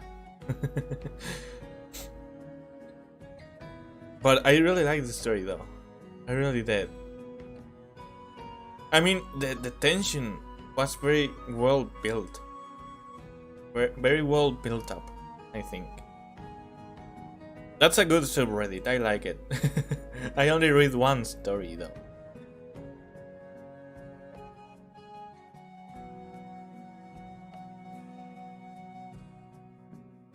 But I wonder what that second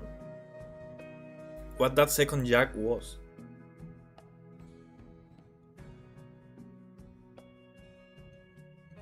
I mean, are these things that actually happen?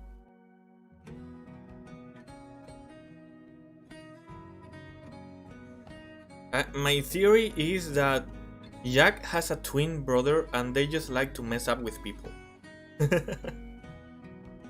That's my theory. I want to believe that, okay? That's what I would like to be true.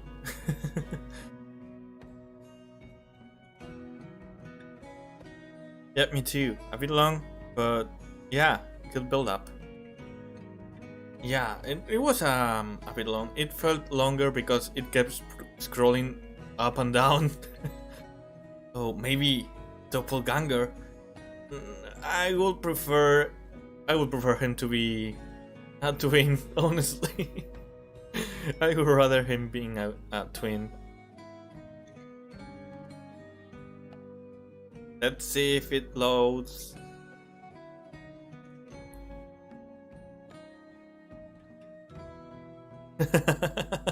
Oh god, that's psychopathic. I like that. I mean, as long as it's just some joking, you know, it's fine. And if it's for something else, then yeah.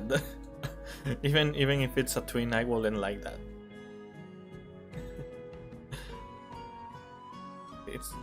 It's lagging. It's lagging. Let me read.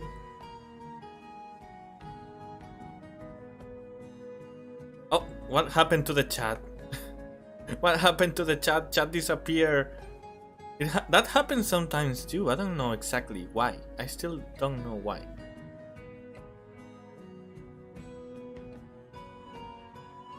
Weird. Anyway. Okay, this is the one that's loading on the other tab. So this one. Scariest story 2019. Most immersive story 2019. Okay, that sounds good.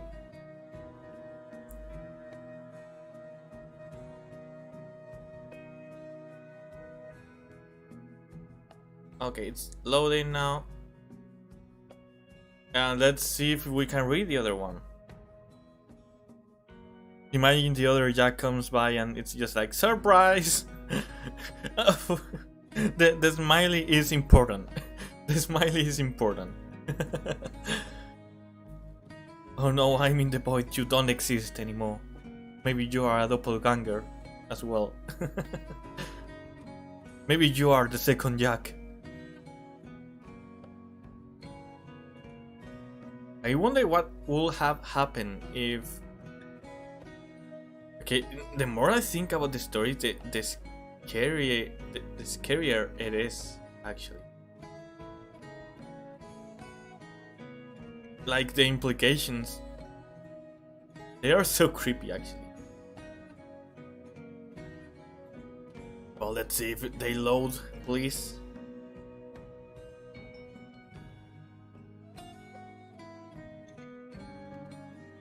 I mean, at least we are having a good time. The stream started in a very bad tone with all the issues we had with Eve, and I genuinely felt a lot of, it's not sadness, I felt like, I don't know how to describe it, but I really felt down at the beginning of the stream. I'm really having fun now.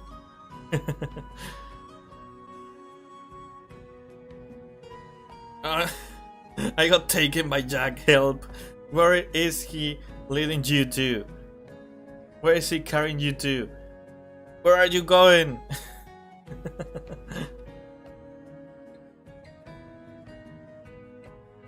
Will be missed. Not so good hunter, you will be missed. You were a good follower.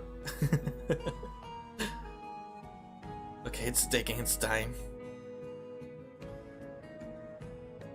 It's taking its time.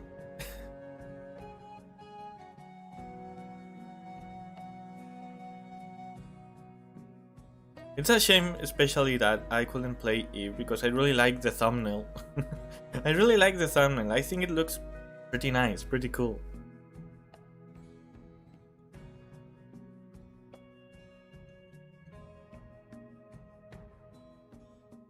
What is going on? Why is it not loading?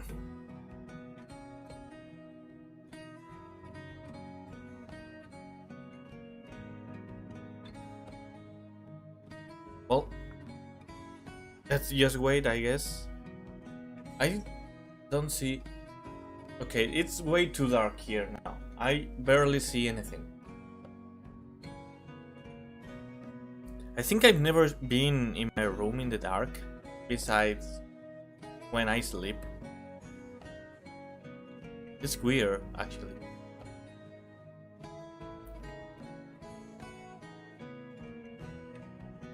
Oh, I see. Hey, it's okay. Scuffs happen. You're having fun, and that's important. I don't know how to read. I'm having fun too. Okay, I'm glad you're having fun. I try my best. Sometimes I feel like my streams are not that fun. It's not like I try them to be. Like, I just try to be myself. But sometimes I feel like I don't accomplish to do it. I don't know if that makes sense. Yeah, it looks cool. Did you make it? Yeah. I do all my thumbnails, yeah. I don't have anyone to make the thumbnails for me, so I always do them myself. Sometimes it's actually pretty difficult for me to find an idea to make a thumbnail. Basically because there's not really much material for the thumbnails. Like, if it's an indie game that I'm streaming, there isn't really a lot of things to make the thumbnail from. right? So sometimes it's kind of difficult, but I try to come up with ideas when that happens. Not loading. Even the main subreddit, it's not loading.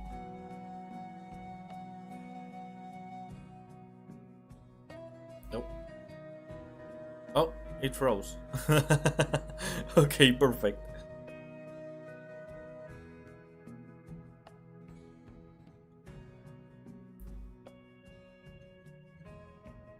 I want to read more. I want to read more.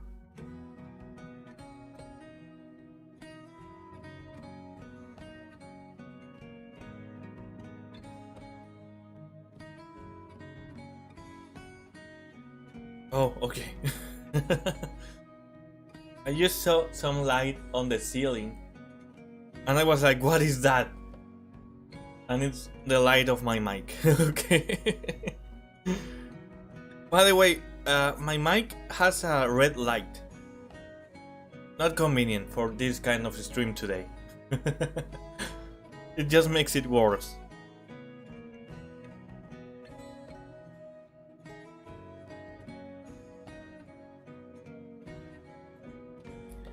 Please. Oh, I think it... Wait. But it's the same one. Did I open the story? What? Am I dumb? Wait. Am I dumb? I think I am. I think I did not open the story that I wanted to open. Wait.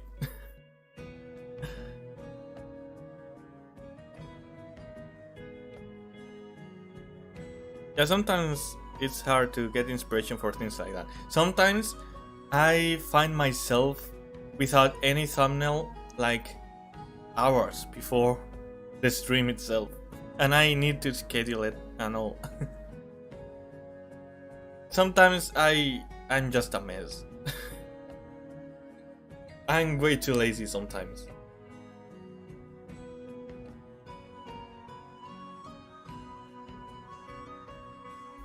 Oh, and also, please don't feel bad about your reading. I'm a non-native speaker and God, English twists my tongue. Oh yeah, it happens to me as well. Have you seen that I'm not a native speaker either? Where are you from? I'm curious, actually. Okay, this is a sugar daddy again. Oh fuck. Damn, I've been waiting so long for nothing. I'm dumb. I'm so stupid. Okay, here we go.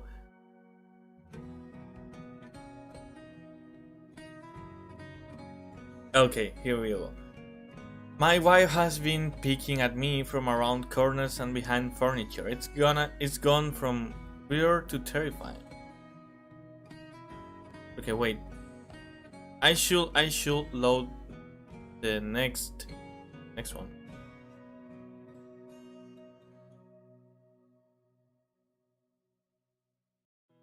Okay, what did I tell you? The no sleep is warning you. Oh fuck. Imagine. Okay, I got scared before when I got scared earlier when the lights of my street turn on. What if they suddenly turn off now? That will be worse, I think. Okay, this one.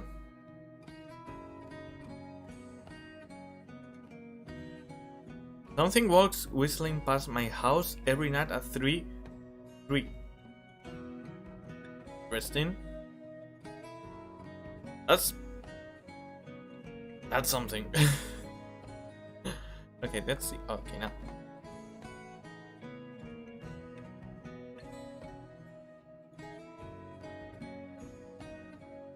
I saw in your bio you were yes.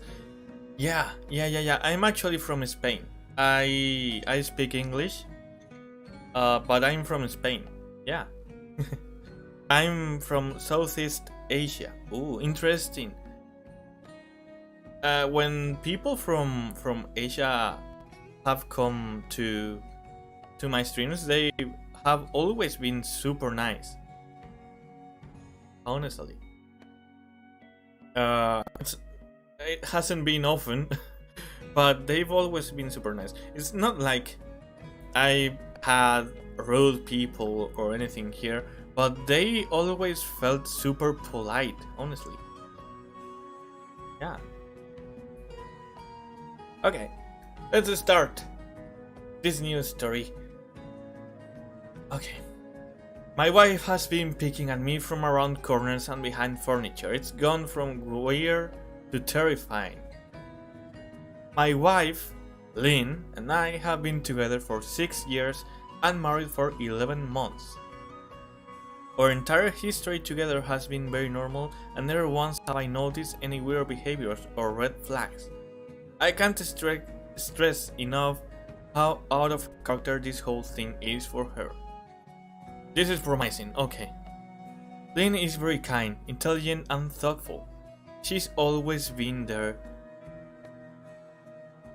Oh, okay. That was confusing. She's always been the no-nonsense type of person.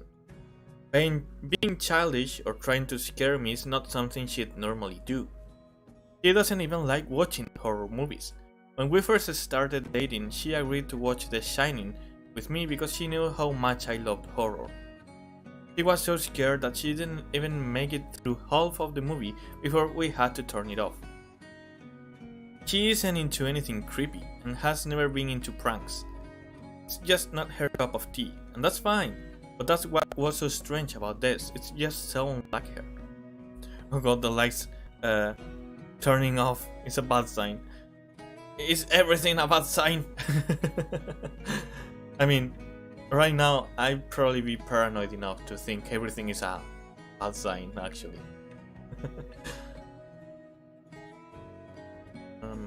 I should also add that she never had any mental health issues, and as far as I'm aware, it doesn't run in her family. I know some people are able to hide their mental health problems, but in the 6 years we've been together, I think I'd have seen some sort of sign. Yeah, true. I'm glad to hear that. You seem like a nice guy to see you. Like a nice guy too. So you deserve to have good people in your chat. Ah, thank you. So that means I deserve you, I guess. Is that what you mean? I think that's what you mean. Okay, 2 months ago, I was in the kitchen making myself some coffee before work. I was running a bit late that morning and knew I wouldn't be able to make it to Dunkin' Donuts for my usual morning fix. I took a sip of my coffee as I hurried down the hall towards the front door when I happened to notice Lynn peeking at me from around the corner ahead of me. I could only see her eyes and a strand of her long dark hair hanging against the wall. The rest of her body was concealed behind the corner. I nearly spilled my coffee when I saw her. I did burn the shit out of my lips. Okay, no, this is promising, honestly. This is promising. Yeah, this is promising. Yes, Lynn, I said, wiping a few drops of coffee from my pants.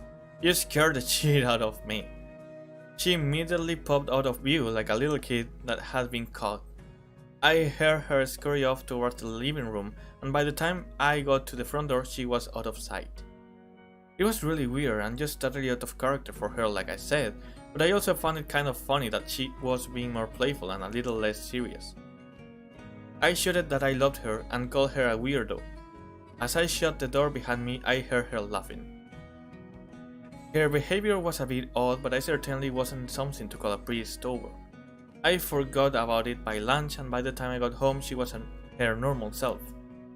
I didn't bring it up and neither did she, and life went on. The next incident happened 3 days later. It was around 2 AM and I had woken up to get a drink. I was standing at the...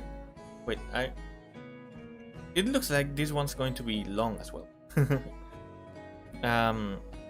standing at the kitchen island, jug of OG in hand, when I felt a strong feeling that I was being watched. Ooh. Okay, then let's just say we're Gucci, we're fine. Nothing gonna scare us. Wait, what's this reverse Zuno? Got you. I got you. I won this round. For whatever reason, I looked down at the floor and saw my wife's smiling face staring back. She was peeking at me from the other side of the island, staring up at me with wide, unblinking eyes, and grinning,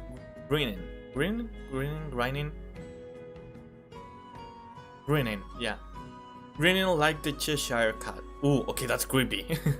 I screamed, I'll admit it, not of irritation but fear. For some reason at that moment I was scared. Okay, that's your inner instinct, I think. True love is when you can call your wife weirdo lovingly. That's what I want in life, honestly. A wife to call weirdo.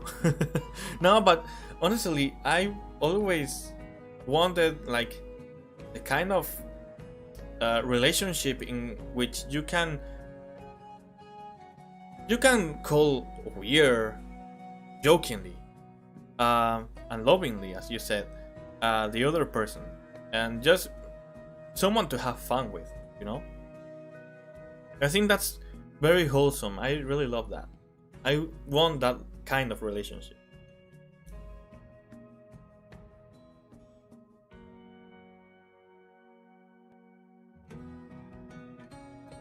Okay, let's continue.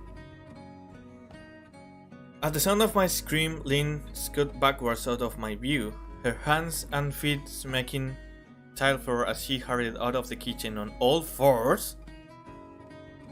Okay, that's concerning. I didn't run after her or even yell after her. I just stood there frozen in shock, wondering what fuck had possessed her to do that. That's a genuine question, honestly.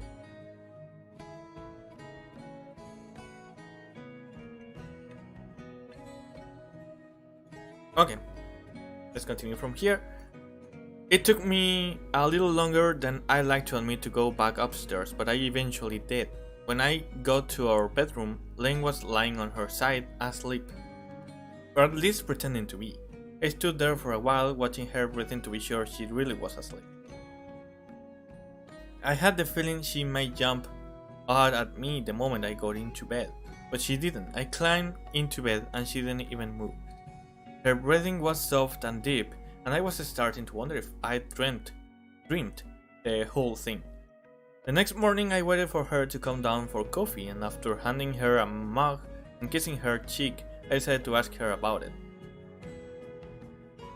I went to another real quick, what the hell? Yeah, honestly. Especially, like, honestly, if she just stare at me like that, I think that will be extremely weird. But the running in all fours, that's concerning, honestly.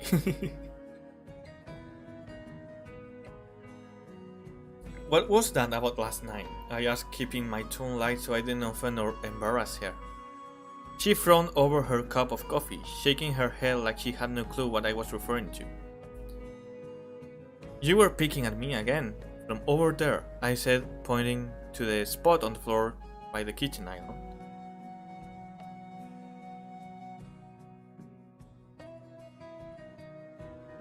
Okay, there. She followed my gaze, and when she looked back at me, she burst out laughing. She laughed so hard that I couldn't help but join her.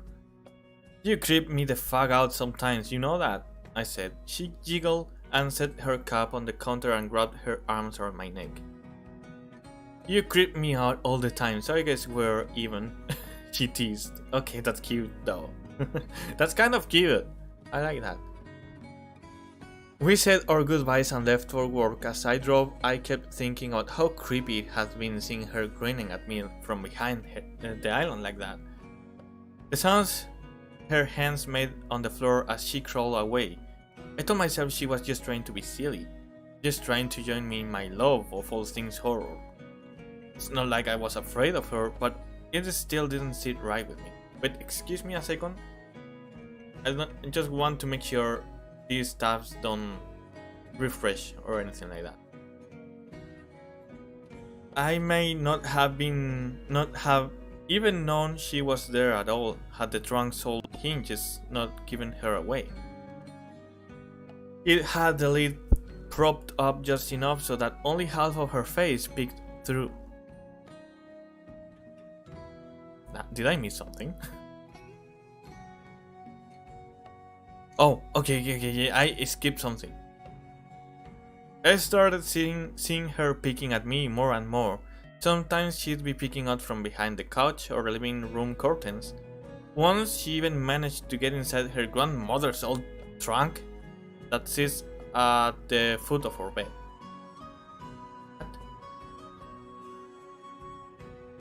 She'd been grinning like an excited toddler. It was unnerving. I didn't even know what to say to her. All I could do was stare. When I finally found my voice, I asked her why on earth was she doing this. She didn't answer, but she had slowly closed the lid, shutting herself inside the trunk. I just walked away feeling disturbed. Of course you did. Okay. I didn't understand why she was doing it, but it clearly made her happy. I just hoped she would tire of the game quickly. Lynn didn't peek at me for the next 2 weeks. I started to think she was done with her weird prank, and I was relieved. We were watching a show on Netflix one night, and I jokingly said that I hadn't seen her peeking at me lately. Oh, don't do that! Don't do that! If there's something that bothers you, okay, because this has happened to me, okay? If there's something that someone does that bothers you so much, and they seem to forget about it and stop doing it, don't remind them. Don't let it end into oblivion, okay? Hey Rinku, I'm picking from the box. You scared? Wait. Okay. That actually gave me the chills. I imagine the situation of, you know, the picking. That's kind of scary. Okay, where was I at? Wait.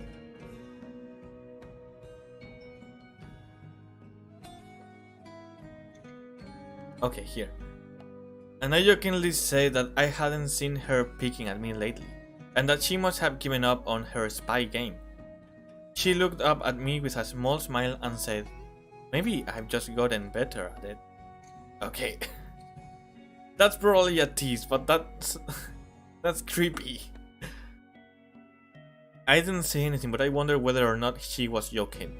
For the next few days I couldn't stop thinking about what she'd said. Was she still peeking at me when I wasn't looking and I just hadn't noticed? And if so, what the hell was she getting out of this? I started to feel paranoid, constantly checking whether she was watching from around the corner or behind a door. I was jumpy whenever I was home and she wasn't in full view of me. I felt stupid and a little crazy. Come on, I'm sorry. No, it's fine, it's fine. It's Halloween, we are here for that, are we not? We are here to be a little scared, are we not? A little afraid. But after a few weeks without another incident, I began to relax. I stopped checking behind furniture and walls and told myself it was just a bad memory. Then a few days ago, things got so much worse. Lynn left to go for a friend's. Oh, I know where this is going. I don't like this. Lynn left to go to a friend's and I lounged on the couch and played a couple games on my laptop. Around 9 PM I hopped in the shower, and as I was washing the soap from my hair, I felt that awful feeling that I was being watched. I slowly opened my eyes and almost had a fucking heart attack. The chills. Okay, let me refresh. Let's make sure.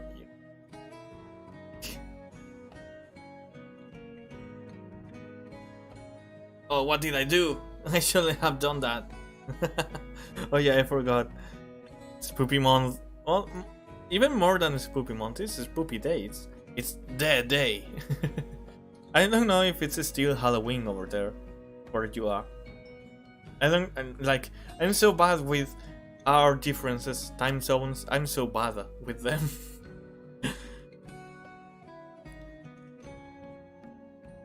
Okay, I was like, what if there's a pig all of a sudden? There's a lot of separation here, why? I don't like that.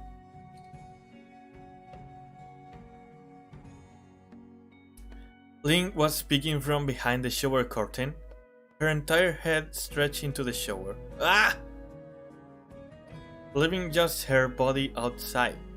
Her long dark hair hung against the curtain, the ends dripping with water. Her mouth hung open in a terrible grin, eyes wide and red, as if she hadn't blinked in a while. Damn! I screamed and jumped back against the wall. She didn't move, nor did her smile waver. Her makeup ran down her cheeks in 2 black streaks. She looked giddy, and completely deranged. I was fucking terrified. We stood like that for a few moments, neither of us saying a word. Finally, after what felt like forever, she slowly pulled her head back out of the shower, and I watched her blurry figure through the curtain as she moved backwards towards the bathroom door. Oh hell nah! Oh hell nah! Nah, if that's really his wife, that's divorce for me, honestly. I need a divorce. No, I can't keep up with this. We still like. Okay, no, I read that. A second later, the bathroom door slammed shut, hard enough to rattle the mirror. I screamed again and jumped out of the shower to lock the door. I stayed inside the bathroom for over an hour. Maybe I overreacted to some of you. No, you didn't. You certainly did not. I stayed inside the bathroom for over an hour, okay. But joke or not, I wasn't going to put up with the crazy shit anymore. That's what I kept telling myself as I paced in my bathroom, stopping to listen at the door every few minutes.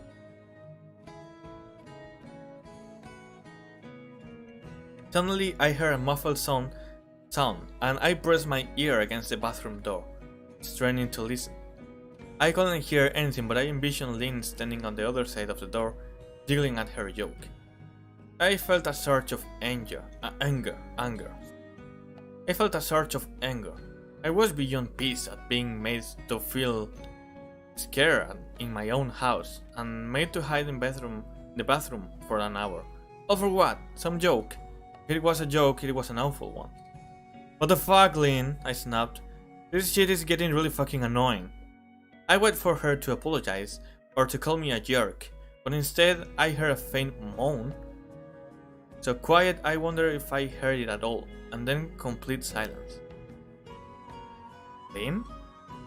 I called out, not able to even hide the shakiness in my voice. I got no response, just my own heavy breathing. I swear to God, just fucking stop it, I yelled, pounding my fist on the door. I waited for her to cuss me out, something I would expect from me talking to her like that. I never screamed at her before.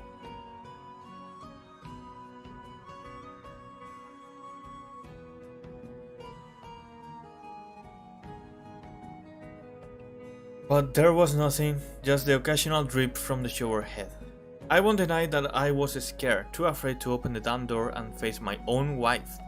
I waited another 30 minutes or so, which feels like a fucking lifetime when you're scared. That's true. That's true. Finally, I decided I wasn't going to spend the night hiding in my bathroom, so I got down on my knees and peered under the door. I almost expected to see her face peeking back at me, but thankfully I didn't. I could see straight down the hallway to the top of the stairs, but no Lynn. I didn't know if I should be happy about that or not. I looked for a few minutes, waiting to see her head pop up over the top step, but it never came. You know, I am kind of seeing... You know about Momo? You know what Momo is? It was super popular a few years ago. It's like this super creepy statue.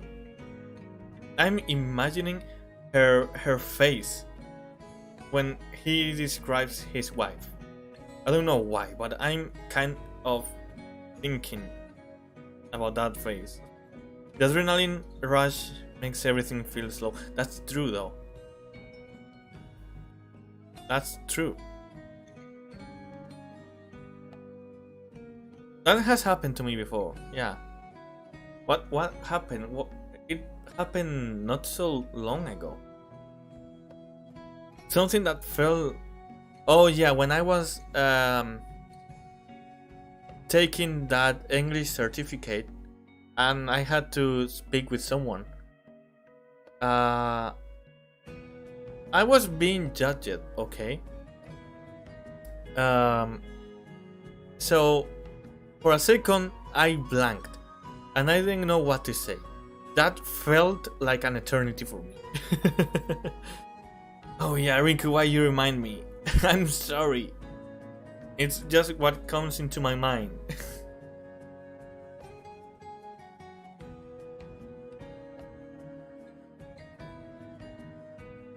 Okay, wait. Let me go.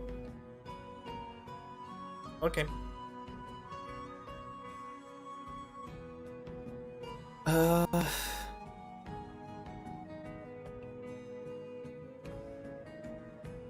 Wait. I think I'm...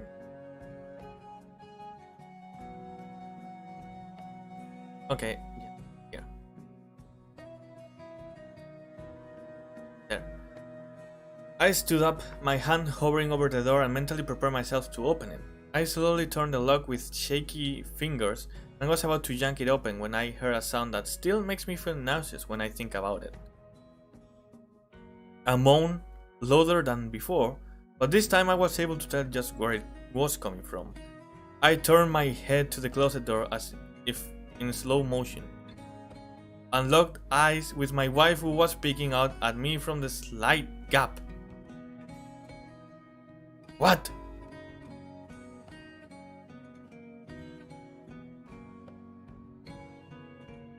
From the closet? Oh my goodness, okay, that's terrifying. That's terrifying.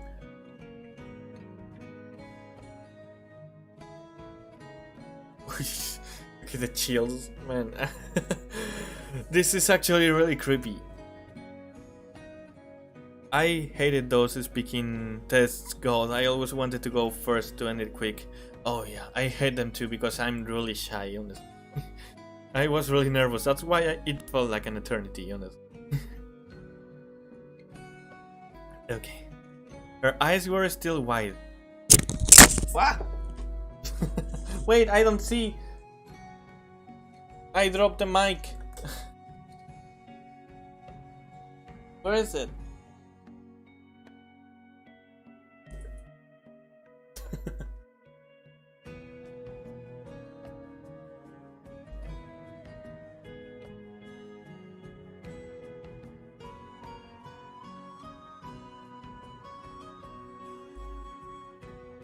Oh fuck. Oh fuck, where is it? Wait.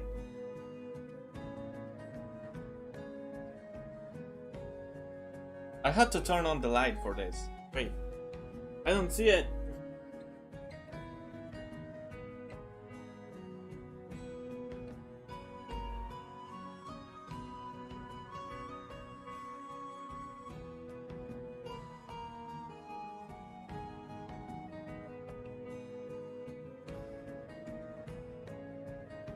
Oh damn.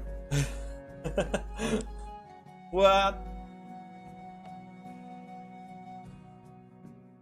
Okay.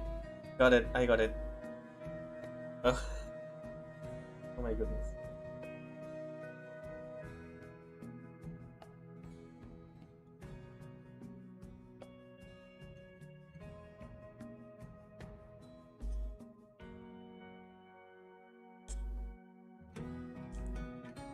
Okay, I'm sorry. I'm sorry. I'm sorry. Okay. Can you hear me alright?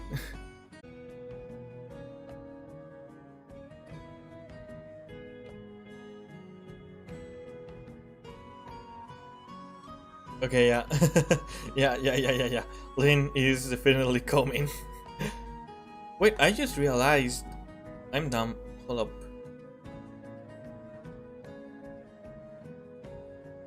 You can barely see anything.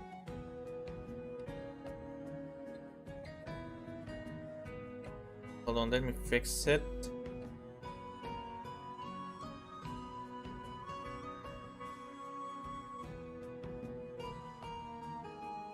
And there we go.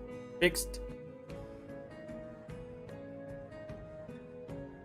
Okay, let's continue. I don't know because the frames dropped and I don't know what you couldn't hear. So I'll start again that paragraph, I guess. Her eyes were still wide as ever and her mouth was hanging open in the most grotesque gulping smile I'd ever seen. I didn't even scream, I was too scared for even that. That's where I left. Her hands were clasped to her chest, body trembling with sheer delight, as if she could barely contain her excitement. A short, raspy moan bubbled up from her throat, deep and raw, sending a shiver through my entire body. That's terrifying. I'm imagining it, and it's horrible. What the hell? Sheer delight? Sheer delight? What do you mean by that? You can imagine whatever you want. You can imagine whatever you want. Somehow I found the ability to pull the bathroom door open and run as fast as I could all the way down the steps, snagging my keys and phone from the table in the living room again, before running outside to my car. I could hear her shrill laughter behind me, but I didn't hear her getting closer. I didn't bother shutting the front door. I drove away from the house faster than I legally should have, shivering the entire time, either from fear or the cold, maybe a little of both. I hadn't grabbed a coat or even a pair of shoes. I was still in my boxers and my hair was still damp. Wow, that's true terror, if you ask me. Okay. Here. I drove straight to my brother Grace's house, about 40 minutes away, ignoring any and every call and text I got. I didn't check my phone until I was safely parked in my brother's driveway. Lynn had called 4 times and sent a flurry of texts, all wondering where I'd gone and why I left like that. I threw my phone at the dash in a rage. So it's actually her. I was thinking that maybe it was like some doppelganger like before. Or some kind of demon. But looks like it isn't. I threw my phone at the dash in a rage, furious at her nonchalant attitude. My brother and his wife were surprised to see me, especially dressed in just a pair of boxers, but told me to stay as long as I needed. Chris lent me some clothes and asked me what happened. I told him Lynn and I had a fight, but didn't get into the details. I didn't want him to think I was overreacting, leaving my wife over a prank, even if it was a strange one. I mean, hadn't I encouraged her for years to lighten up instead of being so serious all the time? I had wanted her to relax and loosen up, but this was definitely not what I had in mind.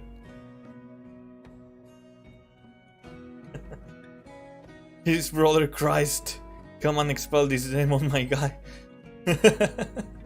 What if that's the plot twist? His brother is actually Christ. And he defeats Lynn or something like that. I tried to sleep on their sofa, but my brain wouldn't let me sleep. Okay, what if she appears there? Oh my goodness. Every time I closed my eyes, I saw Lynn's face staring at me from inside the closet. Knowing she'd been in there with me the entire time made my skin crawl. She'd never left the fucking bathroom at all. Instead, she slipped inside the closet and slammed the bathroom door shut to fool me. The mere thought of going back home gave me anxiety. I tossed and turned, unable to sleep.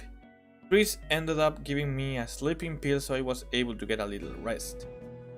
My sleep was filled with terrible dreams, all of Lynn's smiling face.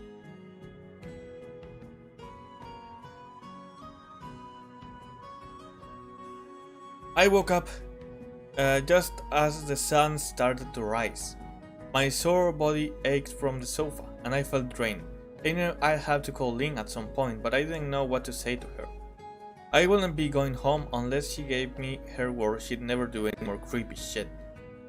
I just wanted my wife back. Her normal serious self never looked so good to me. I was contemplating calling her and telling her that, when that familiar feeling came over me. No! No! I was being watched.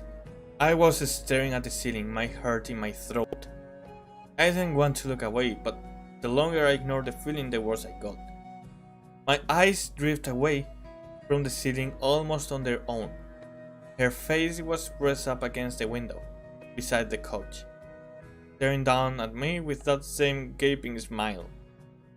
Drool dribbled down her lips.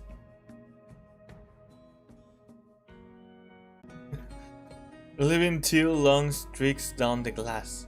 I didn't know how long she'd been there, but something told me she'd been there quite a while, possibly all night. I didn't bother screaming, though I was afraid anger trumped any fear I felt at that moment. I jumped up from the couch and pounded my palm against the glass. Oh.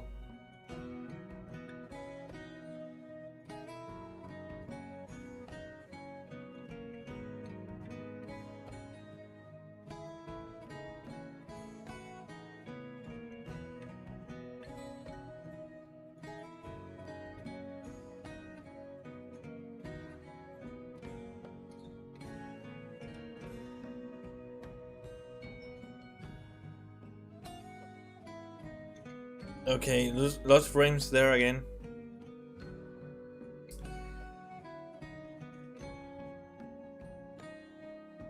Anyway, I think you can hear me now. So, okay. So as I was saying, I didn't bother screaming, though I was afraid anger trumped any fear I felt at that moment. I jumped up from the couch and punched. If anything, her smile only grew, as if she had never been more elated.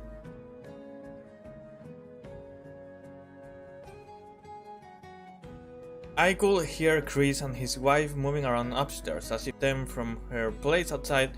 Her head twitched slightly in their direction, and she began to close her mouth slowly. Chris called my name from upstairs, obviously concerned. I turned to see him and his wife Rebecca hurrying down the steps. When I turned back to the window, Lynn was gone. The only sign she'd been there at all was the 2 streaks of drool still dripping down the glass. I tried explaining to Chris and Rebecca about waking up to see Lynn watching me through their window. They were skeptical, but wouldn't be. Chris and I went outside to the spot in front of the window, but there were no footprints in the dirt, just a slight indent. Animal, probably.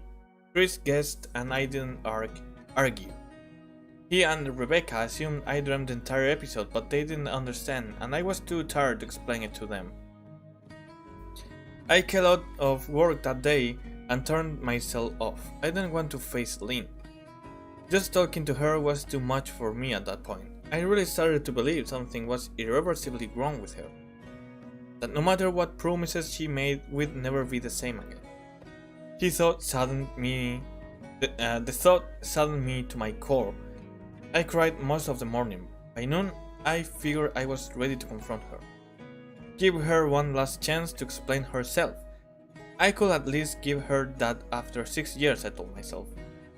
I turned my phone on and saw the dozens of texts she'd sent, all from a seemingly concerned wife.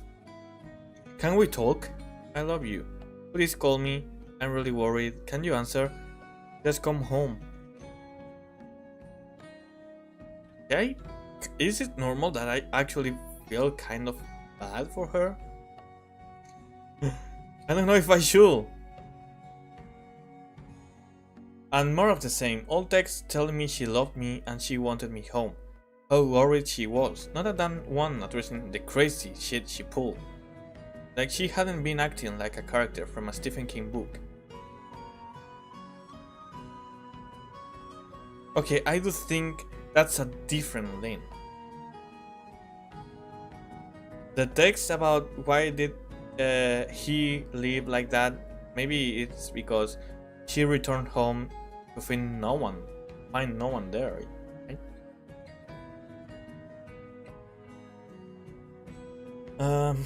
Even her texts were different. She normally texted novels just to tell me to pick up a loaf of bread. You'd think she'd have more to say to me after her bizarre shenanigans. I know it probably seems childish to some of you who are miles away from this situation, but if you saw the way Lynn had looked at me, how she scampered away on all fours like some wild animal, grinning at me from inside the closet like a lunatic, then I think you'll find my reaction was warranted. I ended up staying with Chris and Rebecca for another night. I didn't wake up yesterday until afternoon, and thankfully I didn't see Lynn's face watching me through the window. I don't want to pry because it's not my place, but is this fight something that can be mended? Rebecca asked. She'd made us both a sandwich for lunch, and I knew she wanted to reach at the subject without seeming to be nosy. I don't know, she's like a different person, I said, choosing my words carefully. I still wasn't ready for her or Chris to know the full extent of the batshit craziness I had been dealing with.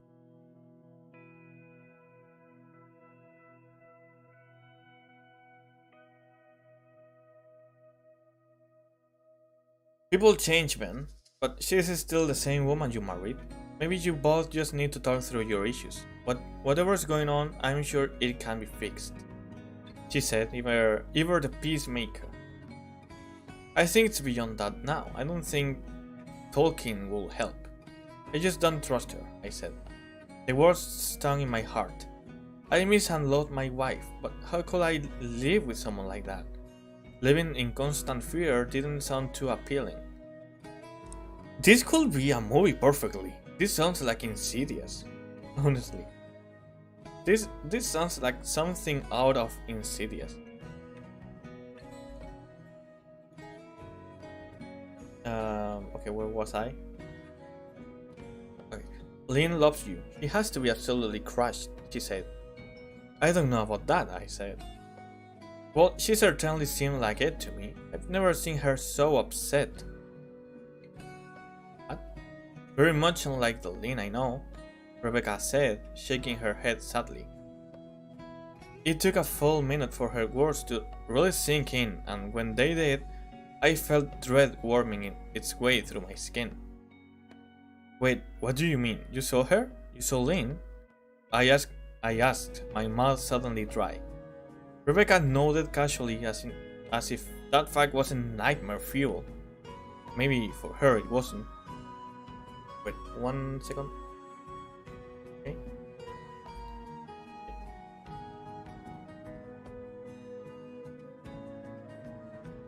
I'm going to close the no sleep subreddit tab because I think I'm going to read this story and the next one, and I'll end the stream there. Okay, let's continue.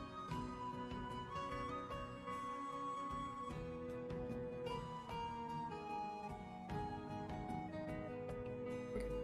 She stopped by this morning just after Chris left for work, he said, cleaning the plates from the table. I didn't see her car though. Maybe she took an Uber or something. Beck, what did she say? Did she come inside? I asked, sweat starting to break out on my forehead. I began looking around, examining corners as though a predator lurked behind them. No, she just asked if you were awake yet, and I said that you weren't. I asked if she wanted me to wake you, but she said no, just said to let you sleep. She said as she wanted the dishes. That's all? She didn't say anything else, I asked. No, she looked awful though, like she hadn't slept in days. I think you should call her. I got up from the table and thanked Rebecca for lunch. I felt a little bit better at the knowledge that at least she hadn't come inside. Still, I needed to double check that the doors were locked. I sat for a while trying to figure out what to do next. I didn't want to go home, but I felt that I owed it to Lynn to help her if I could. And I swore an oath to love and honor her through sickness and in health. Clearly she was very sick.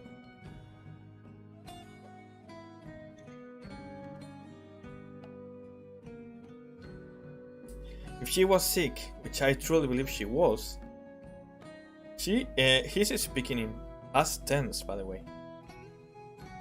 I had to try and get her the help she needed, but I didn't even know where to start. I didn't want to call the police, and besides, what the hell was I going to tell them? That my wife was picking at me, that she was being creepy? As bizarre as she'd been, she still hadn't committed any crime. Not yet anyway. The police would probably say that I was overreacting. But this wasn't some prank, it felt wrong. Dangerous even. Like something sinister lurked beneath her smile. Oh, never mind. I thought it was the end.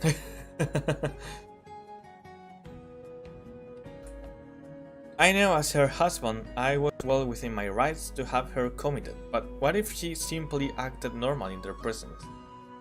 He'd obviously been able to fool Rebecca into thinking she was just a concerned wife. As long as the doctors didn't find her a danger to herself or others, they'd have no choice but to release her after 72 hours. I felt lost and overwhelmed. So I did what any husband in my position would do. I called her mother. I called her mother. Your daughter is acting strange. Scold her. I didn't want to, believe me. Her mother, Marianne, and I were never on the best of terms. We'd never fought or anything like that. She just wasn't a very warm person, and wasn't really easy to get along with. She hardly ever smiled, and when she did, only her lips would move into a thin-lipped smile, leaving her eyes as blank as before. She gave off this aura that felt like she was permanently on the offensive. I'd only met her twice, and both times were for such short visits. I got the impression she didn't approve of me for her daughter.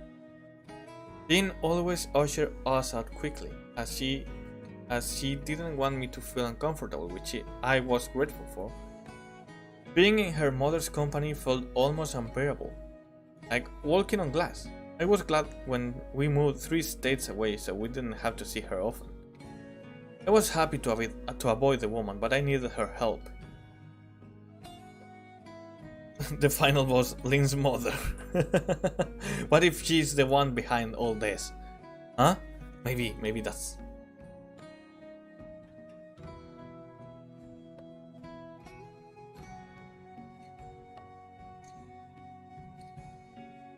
I really didn't want to walk to her at all, but I had to talk to someone, and someone who knew Lynn better than I did, so I grit my teeth and did what I had to.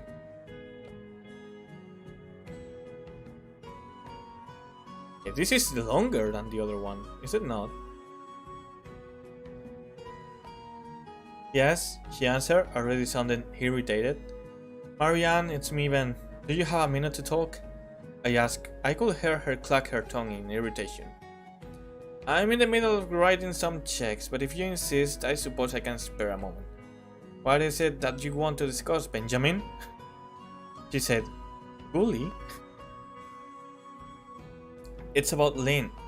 She's been acting strangely, and I was wondering if you had any idea whether there was something.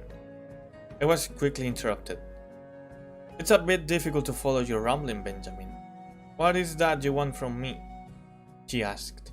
I could almost see her standing there in her thin sweater and slacks, tapping her fingernails impatient on the table. I wanted to know if you've ever noticed any odd behavior, or possibly any mental health issues, I asked. There was a long uncomfortable pause that I couldn't tell was because she was just thinking or something else. Finally, after a few seconds, she spoke. I'm not sure if this is one of your jokes, Benjamin, but if so, I don't find the humor in it. Now I do have business to tend to, as I've said, so if you don't mind, she said, but I cut her off before she could get rid of me. Marianne, it's not a joke. I'm sincerely concerned about Lynn's mental health. Her behavior has been very erratic lately.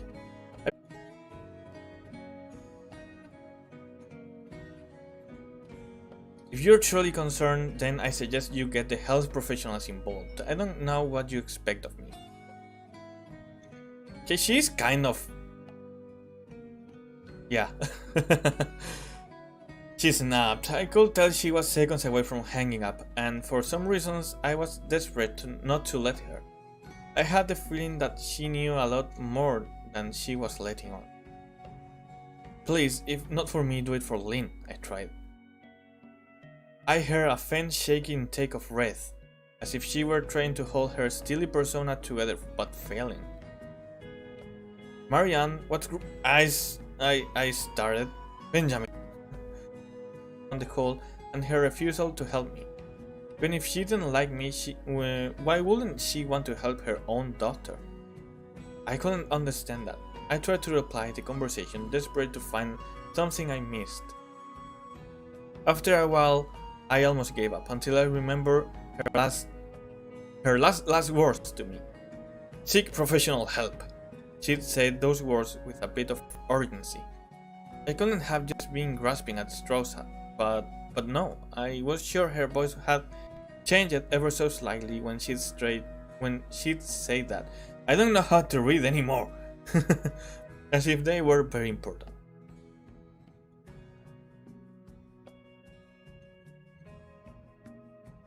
What had she meant? I assumed she'd been referring to medical professionals, but maybe she was referring to someone else, someone that she didn't, for some reason, feel comfortable saying directly. Or maybe I was just desperate. I waited for Chris to get home, and after a very long and exhausting conversation with him and Rebecca, I convinced them that Lynn truly needed psychiatric help. I didn't tell them everything. I wasn't prepared to go into it yet, but I told them about our last encounter, how she'd hidden in the bathroom, peeking at me from the closet. They were obviously shocked, but thankfully they believed me. They too just wanted to help her. Still, they didn't think it was all that serious. Weird, maybe, but not dangerous.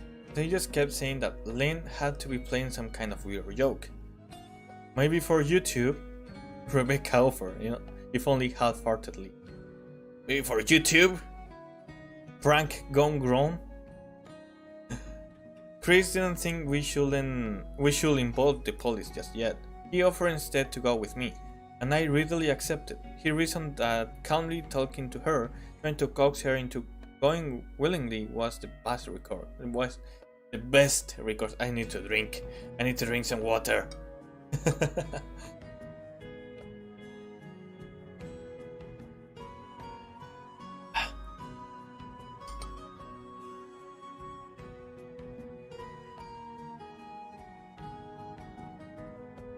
Trying to coax her into going willingly was the best recourse. I agreed to do it his way.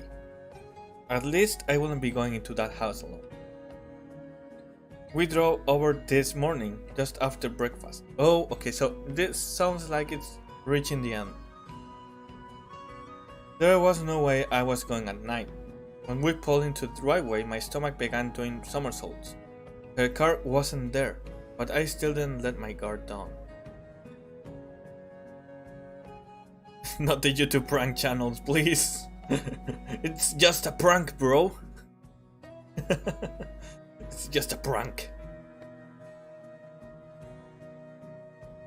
The other story was also a prank, bro. Okay,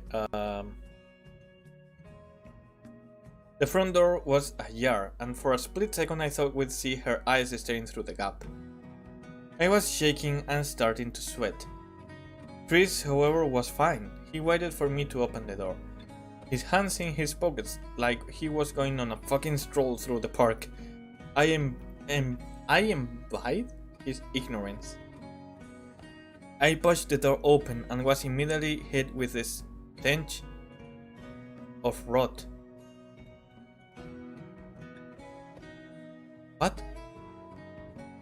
Chris smelled it too, and he walked in the house behind me with his nose scrunched up. What do you guys use to clean the floors around here, shit? Chris mumbled. Shut up, I said, my eyes darting around for any signs of Lynn. The house was deadly quiet and dark despite being 10 in the morning. All the curtains were closed up tight, refusing to allow any sunlight inside. If I hadn't left it just 2 days prior, I'd have thought that the house to be abandoned. We moved through each room, carefully checking any place that she might hide, occasionally calling her name. Why the fuck are you looking under the couch? Chris asked eventually. Aren't we looking for your wife? He was looking at me like I was a moron.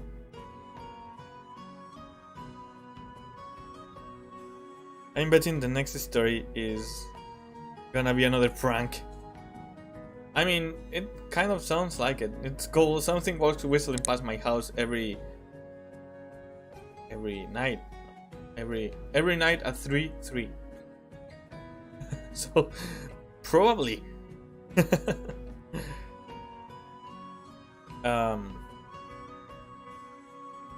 Let's just go upstairs, I whispered. He shook his head, but followed me up the stairs to check the bathroom and spare bedroom. On the way up, my shoes crunched over pieces of glass that looked to be littered over a few of the steps. I noticed that one of Lynn and my wedding portraits that hung on the wall along the staircase had been smashed. The frame hung crookedly, all the glass removed. I stared at the picture, a lump forming in my throat. We had taken the photo just after leaving the church, after saying our vows. She looked so beautiful in her white gown. I looked at Lynn's beautiful face. I never dreamed her face would ever be a source of terror for me. We climbed the rest of the steps and checked the spare bedroom, but it looked completely untouched. I was hesitant to go into the bathroom, my fear from that night coming back to me all at once. Chris noticed and offered to go in by himself, but I couldn't let him do that. So we walked in together, checking the closet and the shower. The bathroom looked as if it hadn't been touched since the night I left. I don't think she's here, Ben. Why don't you pack some clothes and we'll try coming back tomorrow or something? Chris said. I nodded and went into our bedroom and shoved some clothes into a duffel bag. When I checked inside our closet, I came across the source of the smell and gagged. It's coming. Plot twist. It's coming.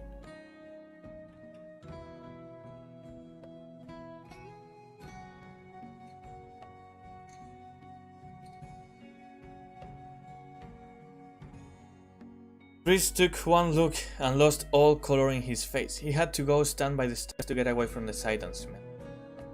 I gazed down in shock at what lay inside my bedroom closet. Tucking into the rack were at least a dozen eyeballs. What?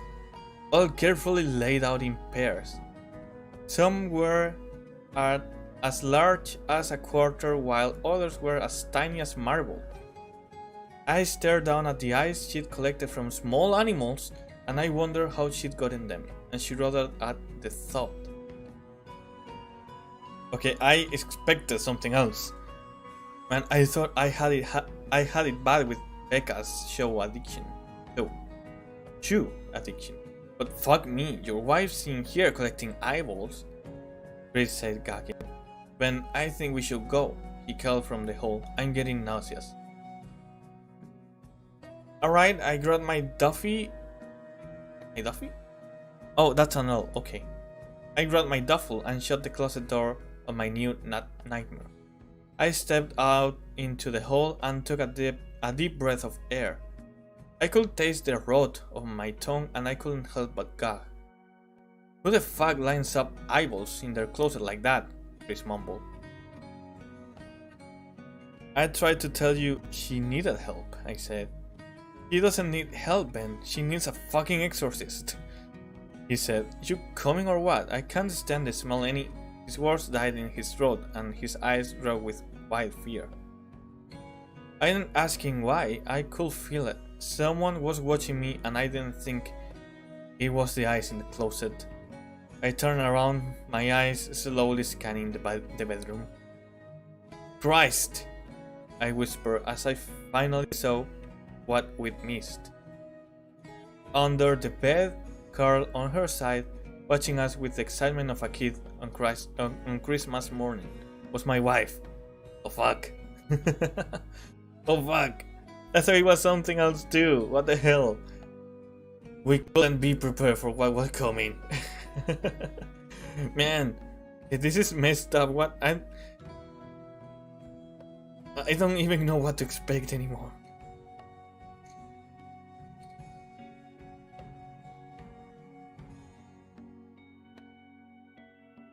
Okay. She held her hands together just under her chin, and they were shaking eagerly. Now that she knew she'd been found, I could hear the quiet noises she was making. A sort of hiccuping sound in her throat, as if the excitement was just too much for her.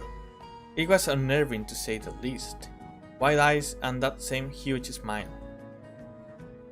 Everything in me told me to run, but I forced it away. This was my wife. No matter how twisted, she was still the woman I married. I had to help her.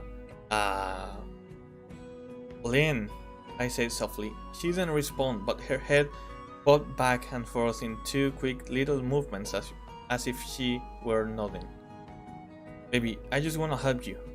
I just want to help, okay? Can you let me do that? I asked. I had taken a single step forward, approaching her like some kind of dangerous animal. I love you, Lynn, I said softly, taking another step closer. She let a tiny moan escape her wide open mouth and I had to resist the urge to run. Her shoulders were starting to quiver. Oh my goodness! Her shoulders were starting to quiver, and her eyes were as large as saucers. I crouched down so I could see her better, and immediately saw the blood. Her hands were covering it. They trembled more the closer I got, as if she was barely able to contain herself. How much more is there left? Oh my god! Lynn, are you hurt? You're bleeding, I said. She bobbed her head again, her bloody fingers moving up and down as if playing an invisible piano. They occasionally grazed her chin, leaving smears of blood on her skin. I wanted to recoil in disgust. The smell that was coming off of her was revolting. I could feel the vomit trying to climb up my throat. Her lips were dry and stretching, blood seeping between the cracks. I knew she wouldn't come out on her own, but I didn't want to leave her in the state she was in. I scooted closer and reached out to her. The excited hiccuping sounds got louder and her hands shook, fingers flexing. It was then that I could see the blood oozing from in between her fingers. Suspense. Exactly.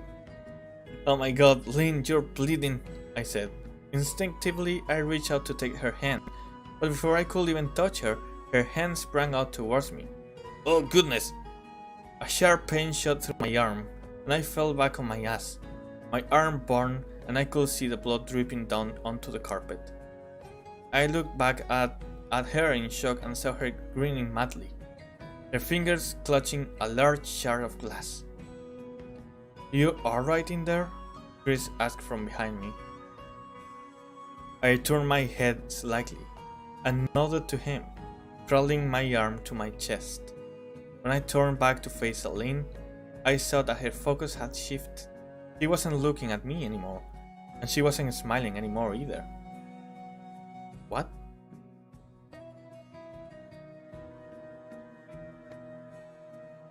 Okay, we still have some.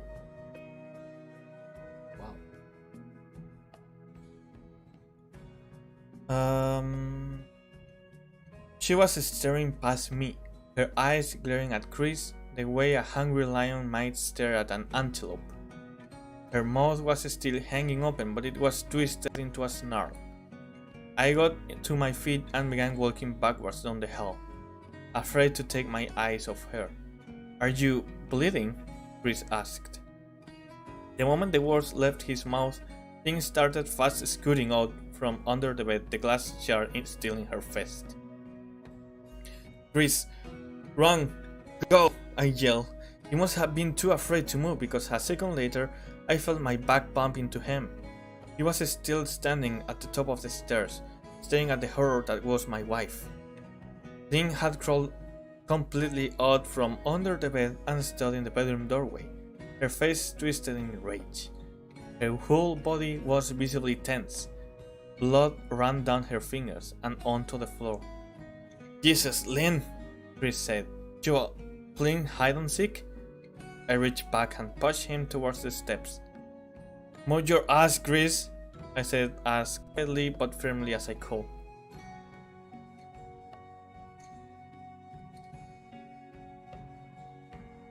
Lynn bobbed her head in fast, sharp motions and began to grin, stretching her mouth open wider and wider so that her chin seemed to touch her chest.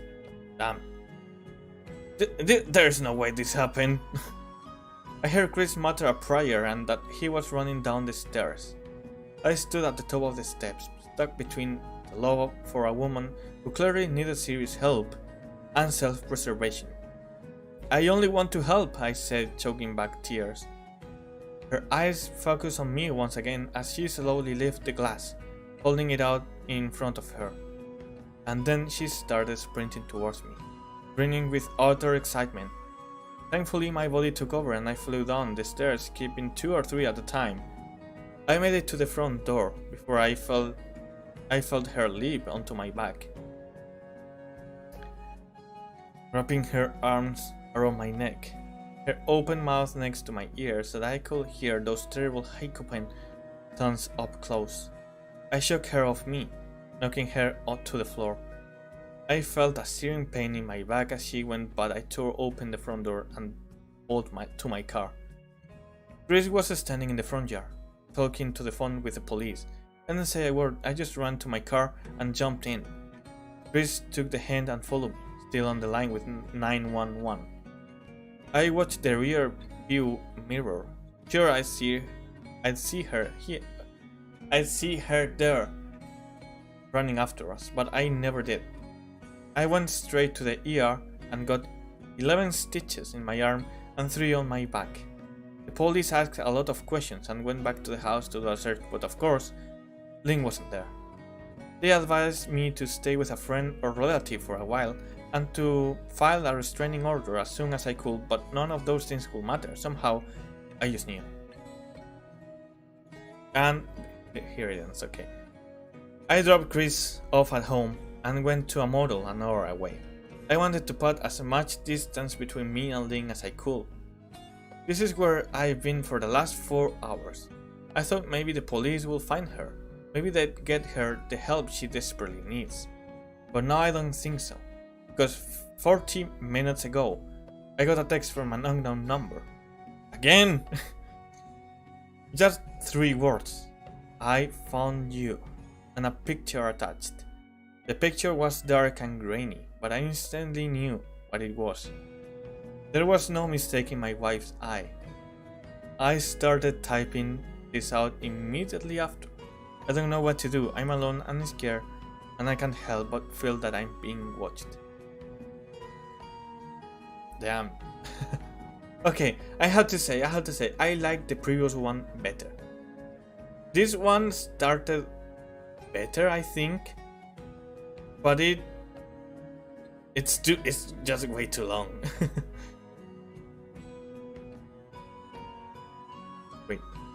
It looks like there may be more to this story. Click here to get a reminder to check back later. God issues clock here. What?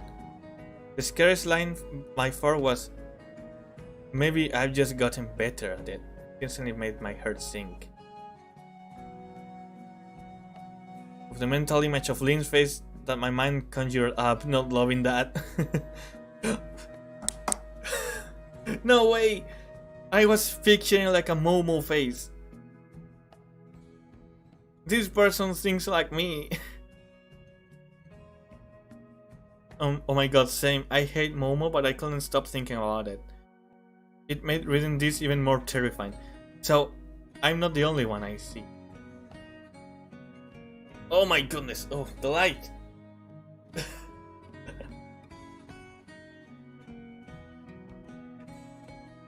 Oh my god. Okay. So yeah, I think the most terrifying part was actually imagining Momo.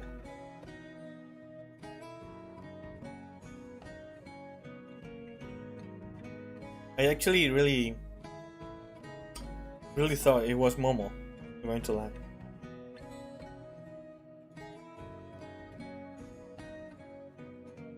Okay, I don't know how long this one story will be, but after I read this one, I'll end the stream, okay? Here we are. Same, the last one made you think. This one, scary isn't the description of Lynn's face. Yeah, basically. Basically, not even the chases or anything like that. I should call the wife Momo.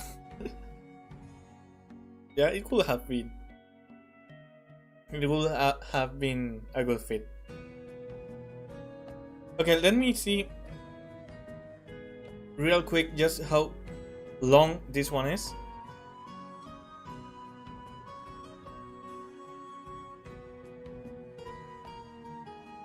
Okay, I think it's shorter. I think this one's shorter. So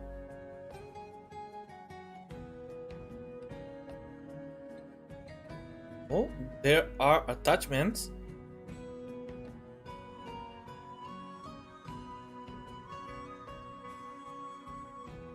Why are there attachments? What is that? Momo origin story? Wait, maybe like that will be a good origin story actually. Not going to lie.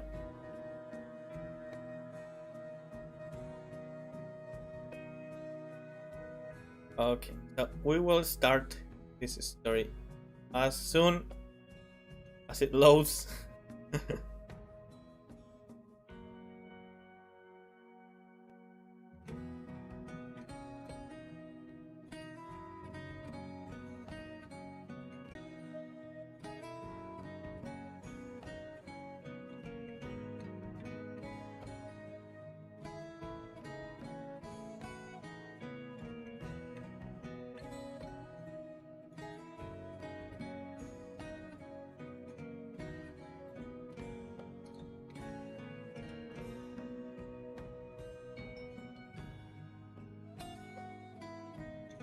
Well, we'll have to wait again, I guess.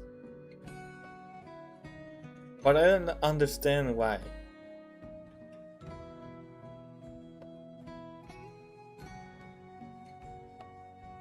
Why is it taking so long? Like, it was right here seconds ago.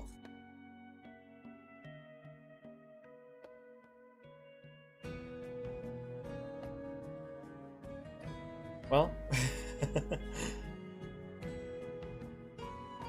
I'm getting hungry, by the way. I did not eat anything, like at lunch, but nothing after. Oh, there we go. Okay. So we may start with this last story of the day.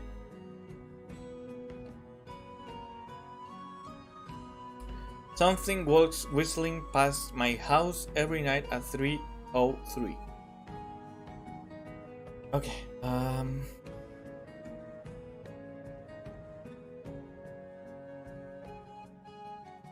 Every night, no matter the weather, something walks down our street whistling softly. You can only hear it if you're in the living room or the kitchen when they walk by, and it always starts at exactly 3:03. Sound starts faint, somewhere near the beginning of the lane near the Carson place. By the way, 3:03 in the morning, like AM, PM, it's not the same. Like, if it's AM, that's scary as fuck. If it's PM, it's not really that terrifying, is it? Oh, it says every night. Never mind. The sound starts faint somewhere near the beginning of the lane near the Carson place. We're towards the middle of the street, so the whistling moves past us before fading away in the direction of the cul-de-sac. When I was younger, my sister and I would sneak into the kitchen some nights to listen. Mom and Dad didn't like that and would catch hell if they found us out there, but they were never too hard on us since we always stuck to the one big rule: don't try to look at whatever was whistling. My neighborhood is a funny place. I've lived here since I was 6 and I love it. The houses are small but well kept, good sized yards, plenty of places to roam. There are a lot of other kids here my age. I turned 13 back in October. We grew up together and will always play 4 square in the cul-de-sac or roam around from back porch to back porch in the summer. This was a good place to grow up. I'm old enough to see it, and there's only 2 strange things here: the night whistling and the good luck. Oh, it's starting again. Perfect.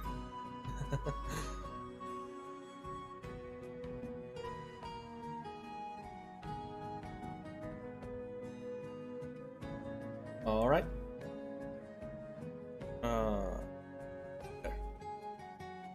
The whistling never bothered me much. Like I said, I couldn't even hear it from my bedroom.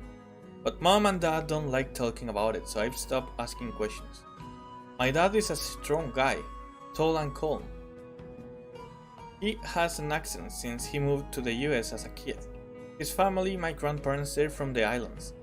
That's what they call it. My dad, the only time he isn't so calm is if the whistler comes up. Which is every night, isn't it? He talks a little quicker then, eyes move faster, and he tells us not to think about it so much and to always remember the one rule, the big rule: don't try to look outside when the whistler goes past.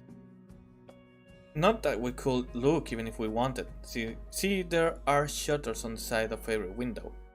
Thick pieces of heavy canvas that pull down from the top and latch to the bottom of the window frame. Each latch even has a small lock, about the size of what you'd find on a diary. My dad locks those shutters every night before we all go to bed and keeps the key in his room. My mom, I don't know what she thinks about the whistling. I've seen her out in the living room before at 3:03 when the sound starts. I could see her if I cracked my door open just an inch too big. She's not out there often, at least I haven't caught her much, but once or twice a month I think she sits out there on our big red couch just listening. The whistler has the same tune every night. It's cheerful. Da da da da da doom, da da da da da doom. Is that a One Piece reference? The drums of liberation?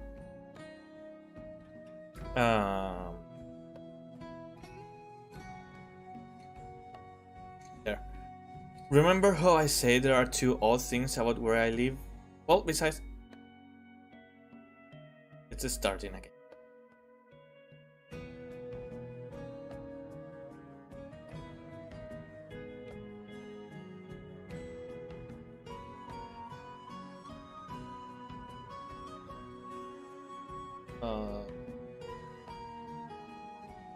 Remember how I said there are 2 odd things, and that doesn't like us talking about. Usually it's small things. Winning a radio contest or getting an unexpected promotion at work. or finding some arrowheads buried in the yard. You know, the authentic kind. And it happened again.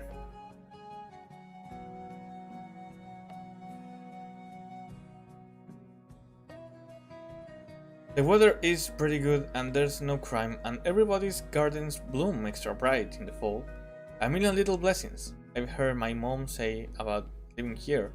The main reason we stay here, why we moved here in the first place, is my sister Nola. She was born very sick, something with her lungs. We couldn't even bring her home when she was born, only visit her in the hospital. She was so small, I remember, small even compared to the other babies. A machine had to breathe for her. We moved into our house here to be closer to the hospital. As soon as we moved here, Nola started getting better. The doctors couldn't figure it out. They chalked it up to whatever they were doing, but we all could tell they were confused. But my parents knew, even I knew, Nola getting better was just another of the million little blessings we got for living in our neighborhood. So that's why we stayed even after we found out that. For every small miracle that happens here every day, now and then, some bad things happen, but they only happen if you look for the whistler. See, our neighborhood has a welcome.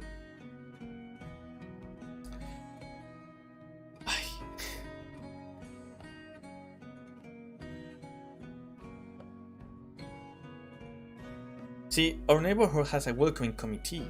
They show up with. Are you kidding me?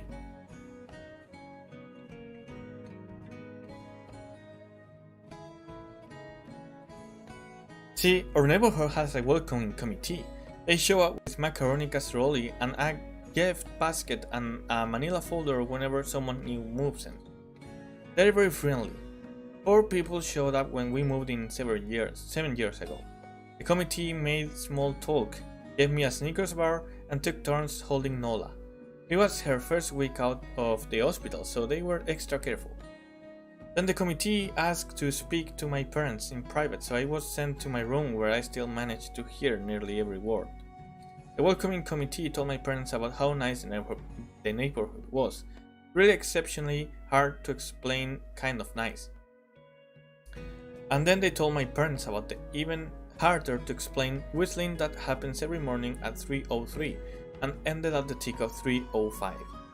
A group of new neighbors warned my parents that the whistling was quiet, will never harm or hurt us, as long as we didn't look for what was making the sound. This part they stressed and I pushed my ear into the door, straining to hear them.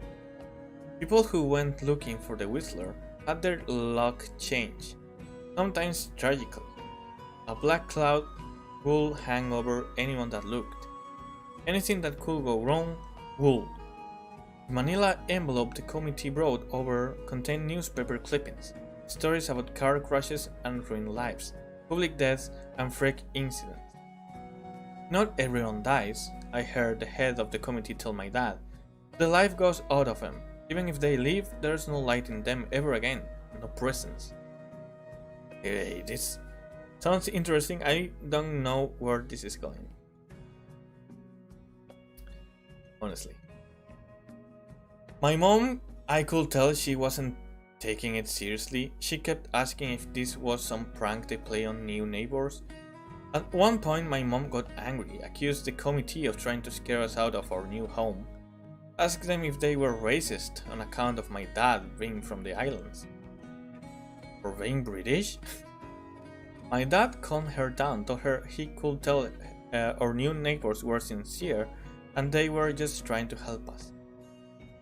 He explained that he grew up hearing these kind of stories from his mom and that he knew there were strange things that walk among us. Among us? Some of those strange things were good and some were bad, but most were just different. After the committee left, Dad went out to the hardware store, bought the canvas blinds, latches, and the locks and installed them on every window in the house after dinner. That first night in our new house, I crept out of my room at 3 a.m. only to find my dad awake sitting on the living room couch, holding my baby sister.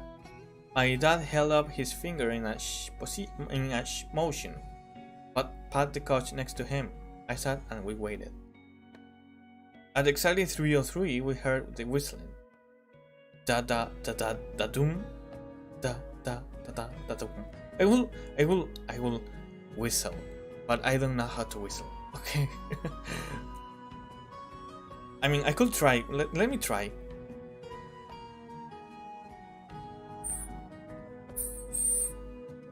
Can you hear that? Can you even hear that? It's not really a whistle, is it? I'm just...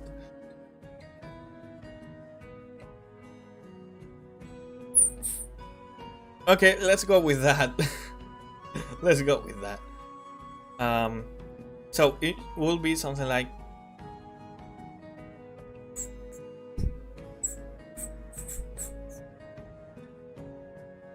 Something like that. It's not exactly a whistle, but okay. It came, and it went just like our neighbors said. The whistling returns each night, and we never look, and we enjoy our million little blessings every day.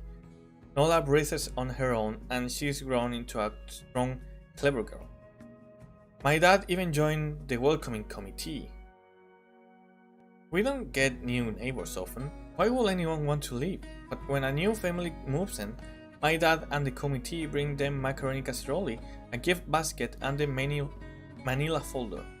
I can always tell by the look of my dad's face when he comes back if the family took the committee seriously, or if we'd be getting new neighbors again.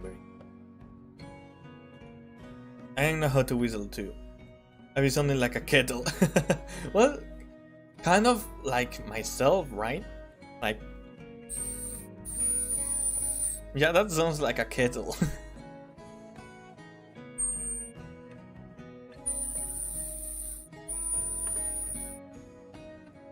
Sort of.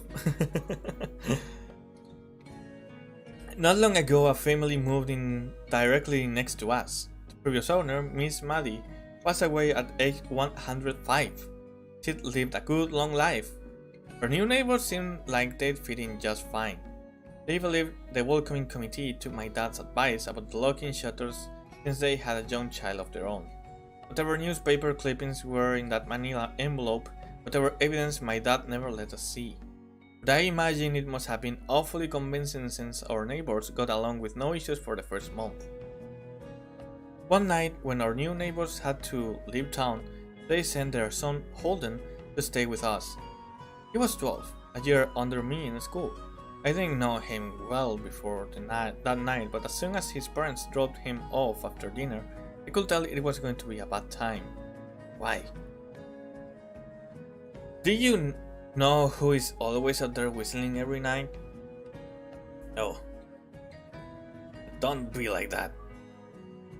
Holden asked the moment the adults left the room. The three of us were sitting in the den, some Disney movie playing idly on the television. My sister and I exchanged a glance. We don't talk about that, I said. I think it's that weirdo that lives in the big yellow house on the corner, Holden said. Mr. Toles? My sister asked. No way, he's really nice. Holden shrugged. Must be a psycho killer then. Nola tensed. We don't talk about it, I repeated. Let's go in my room and play Nintendo. We spent the next few hours playing games, eating popcorn, and then watching movies. A typical sleepover, but I could see Holden was getting antsy. After my parents had wished us good night, locked the blinds, and gone to bed, Holden stood up from his bean bag and walked over to where Nola and I were sitting on my bed. Have you ever even tried looking? He asked. It's nearly time. Like most sleepovers, we'd conveniently ignore any suggestion of a bedtime.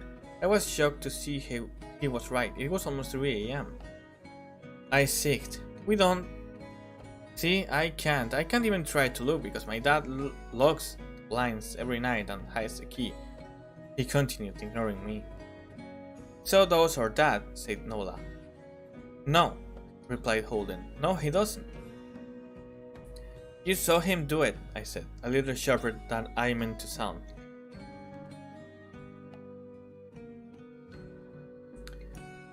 Holden grinned. Your dad locks the blinds, yeah, but he doesn't hide the key. He keeps it right on his normal keychain. So, I asked worried. I already knew what he would say next. Because I had noticed that my dad didn't bother hiding the key anymore after all of these years. Because he knew we took it seriously. So, after your dad locked up, but before your parents went to bed, I went to the bathroom, and on my way, I may have peeked into the room, and I may have seen your dad's keychain on his nightstand. And I maybe went and borrowed the key to Heinz. Nola and I stared, and his grin only grew wider. You're lying, I said. Holden shrugged. You can check if you want. Just open your parents' door and look. You'll see his keychain right there on the nightstand. Stay here, I told both of them. Don't move a muscle. I hurried over to my parents' room, but hesitated at the door. If Holden wasn't lying, my dad would be angry. Beyond angry. I was scared thinking about it, but more scared of an open window with the whistler right outside. I opened the door barely an inch and looked in, but it was too dark to see. Taking a deep breath, I walked into the room.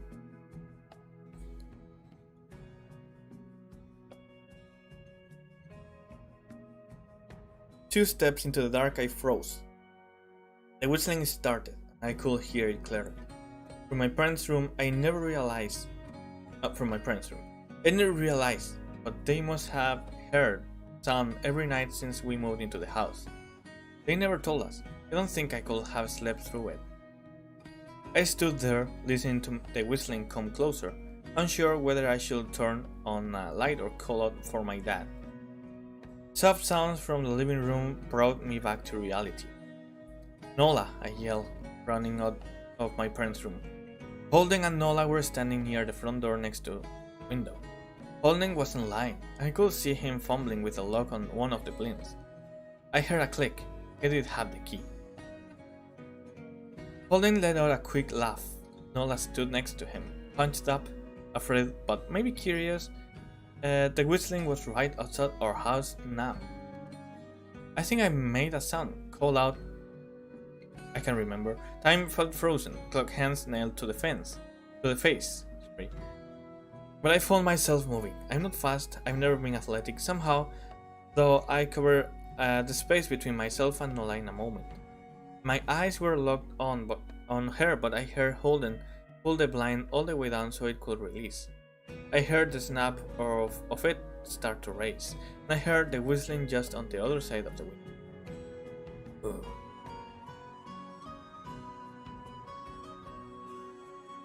Wait, it's raining? It's raining. Goodness. An appropriate day for rain, I think.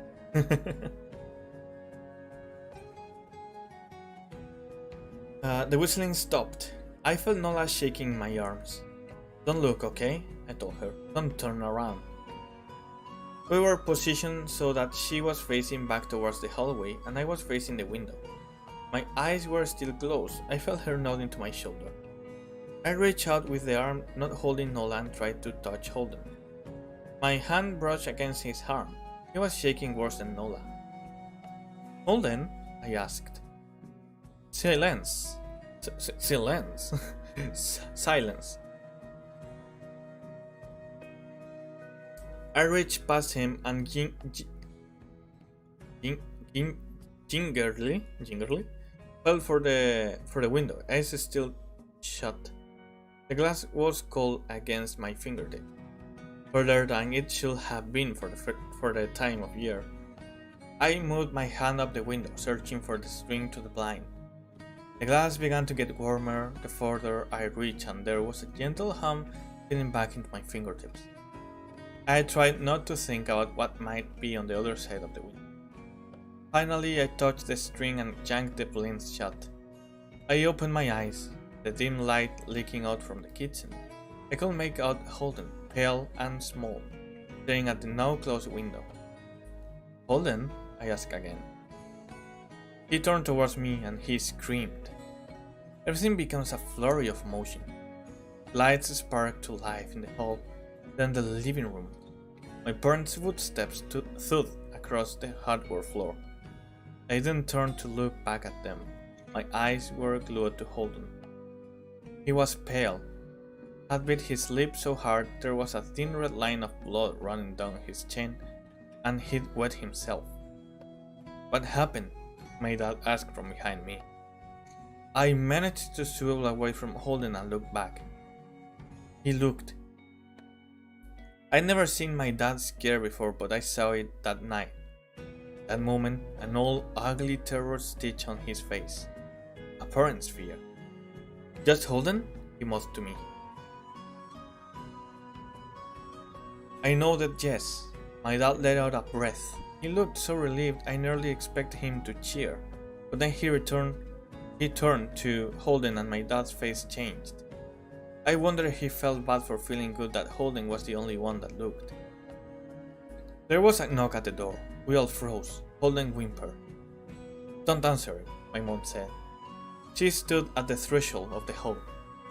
I'd always thought she was a skeptic and just humored my dad about the windows and the whistler, but that night we were all believers. I noticed that both of my parents held baseball bats they must have taken from their bedroom. The knock came again, a little louder this time. Please don't open the door, Holden whispered. My dad walked over to him, hugged him close. We won't, my dad promised, still holding his bat. Nothing is coming in here tonight. Thud, thud, thud. This time, knocking was loud enough to rattle the door. Holden screamed again, and Nola clutched her arms around my neck. My mom came over and knelt down next to us, wrapping my sister and me close. Thud, thud, wait. That's better. Call the police, my mom whispered to my dad. The knocking instantly stopped. My dad looked over his shoulder at us. Do you think... He was cut off by frantic knocking that trailed off to a polite tap tap tap. Police, something said from the other side of the door. The voice from outside sounded exactly like my mom, like a parrot repeating the words back to her. Police, call the police, tap tap tap, police. My mom pulled us closer. Police, police, police, police. I don't know what's going on, honestly. Please stop, I heard her whisper. I don't think calling them will help, my dad said. How will we know when they're the ones at the door? What? Hey, what's going on? Is this a joke? Is this a prank?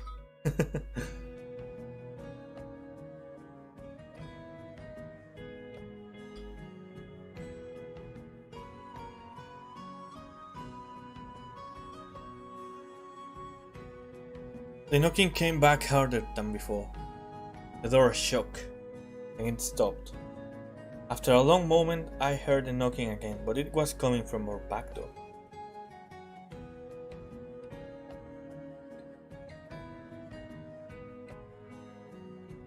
We all turned together towards the back door, but the knocking immediately returned to the front door. Front to back, back to front. Loud, then quiet, then loud again. Suddenly, the sound was coming from both doors at once. Big, heavy blows like a sledgehammer. Then something started rapping against all of the windows in the house, then the walls. It was like we were living inside a drum with 1,000 people trying to play at once. Or we were a turtle and something was attempting to claw us out of our shell. It's another prank, I called it. I think you've written so many of these.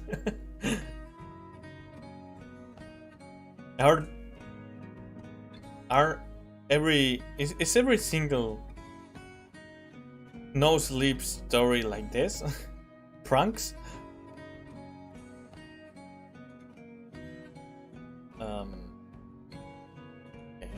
Stop! Holden yelled. The knocking died. I won't tell, Holden said, staring at the door. I promise I won't tell anyone what I saw. Just please go away. We waited for nearly a minute, and we heard it.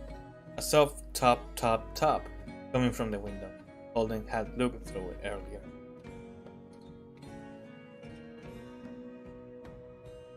Holden started to cry, coming like a prisoner watching gallows being built outside their cell.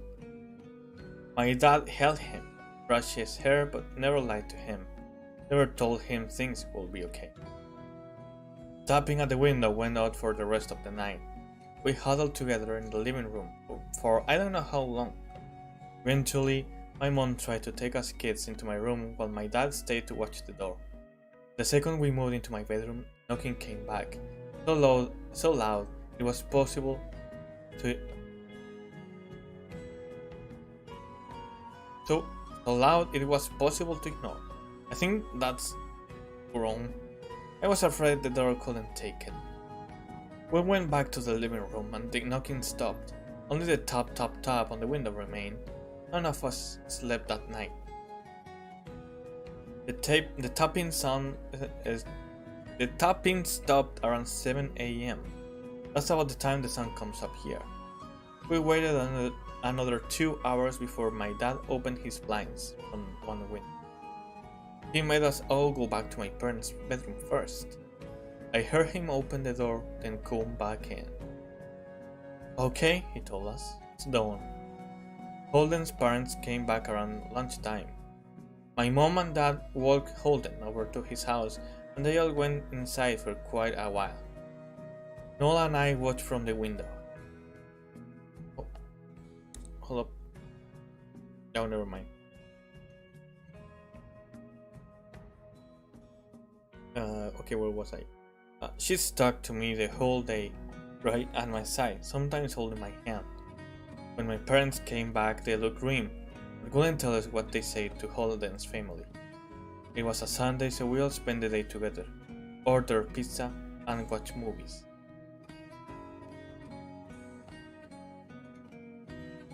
Oh, that's it? Okay.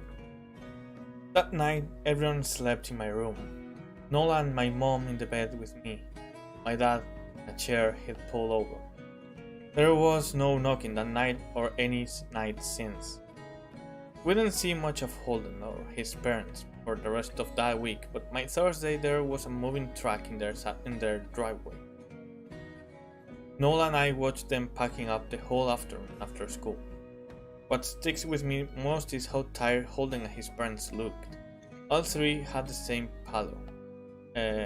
Pallor, grim mouths and lightless eyes. Even from across the street, I could tell something was very wrong. Holden and his family were gone before sunset. I remember what the original welcoming committee said to my parents when we moved in. Not everyone who looks at the Whistler dies, but even those that live have the light go out of them and the rest of their lives are full of misfortune. A million little tragedies. I think Holden's parents must have looked, either to comfort him if they didn't believe or share the burden if they did. I watch Nola some days, happy and young and alive, and I wonder if I'd been slower, if she'd looked out the window that night. Will I have looked too? To comfort her? To share that burden? I'm glad I don't have to find out. We still live in that house, in that neighborhood. We still hear our Whistler walking past every night.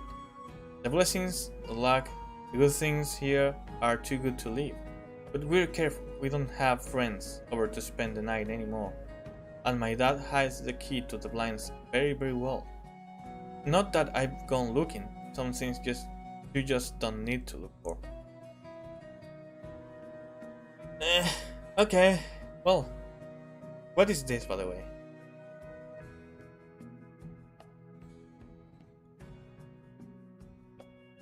Oh, it's okay.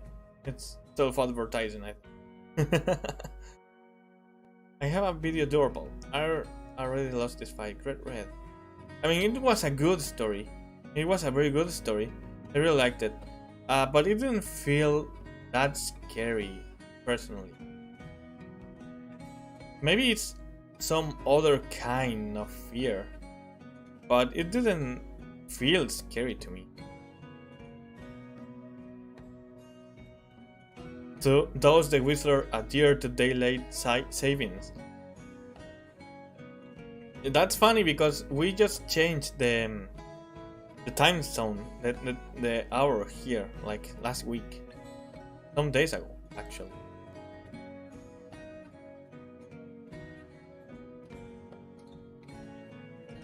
Maybe people who speak about what they saw are the ones who die. Probably, yeah. Yeah, that makes sense.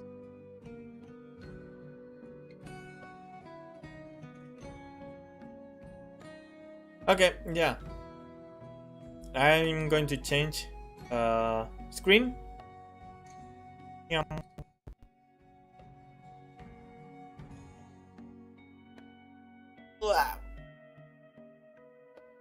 Okay, I think this will be it for today's stream. I hope you had fun.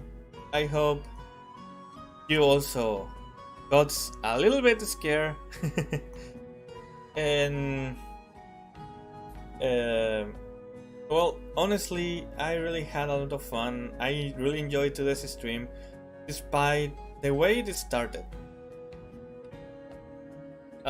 So I'm really glad. I insist, I owe you guys a horror game stream. So I'll try to stream a horror game next week, okay? I can't promise anything, but I will try. I will make sure that the game works and all, and if I can make it work, then I'll find a way. I'll find something, some game to play with you guys. I promise, okay? Yeah, but if we had a backstory to the Whistler, maybe it's more interesting. Yeah, you're right. Maybe we need a little bit more information, because at the end of the day, it isn't really the most important thing in the story, I think. It would have been scary if it was more important. Yeah, thank you for the stream, Rinku. Thank you for coming. Thank you, I really appreciate it. Thank you guys so much for coming, okay? Even the people that didn't speak, I really appreciate any kind of support. Even if you are lurking, that's completely fine too, okay? Thank you guys so much, I really appreciate it. Can't wait for the horror game stream. I can't either, honestly. Even if I get scared easily, I really feel like playing horror game. Okay, so things to remind. I will be playing on Friday. I will be drawing on Friday.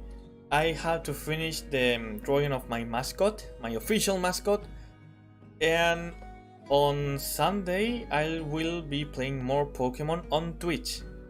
On Twitch, not here, on Twitch, okay? Pokemon Red, the first Pokemon, Nuzlocke challenge, and we will probably get into Self. Okay? So that's about it. Also remind you guys that my anniversary, my debut anniversary, is in half a month.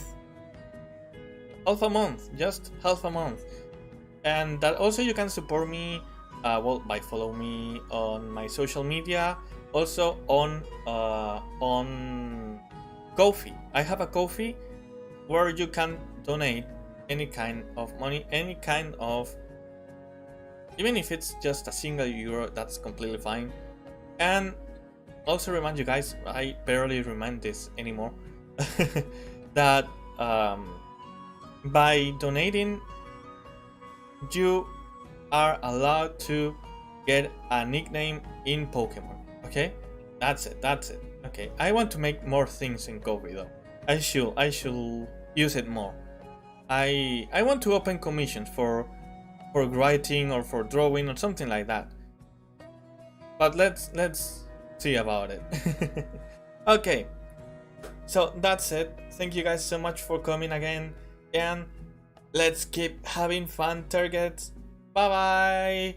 See you on Friday. Bye. Nyom.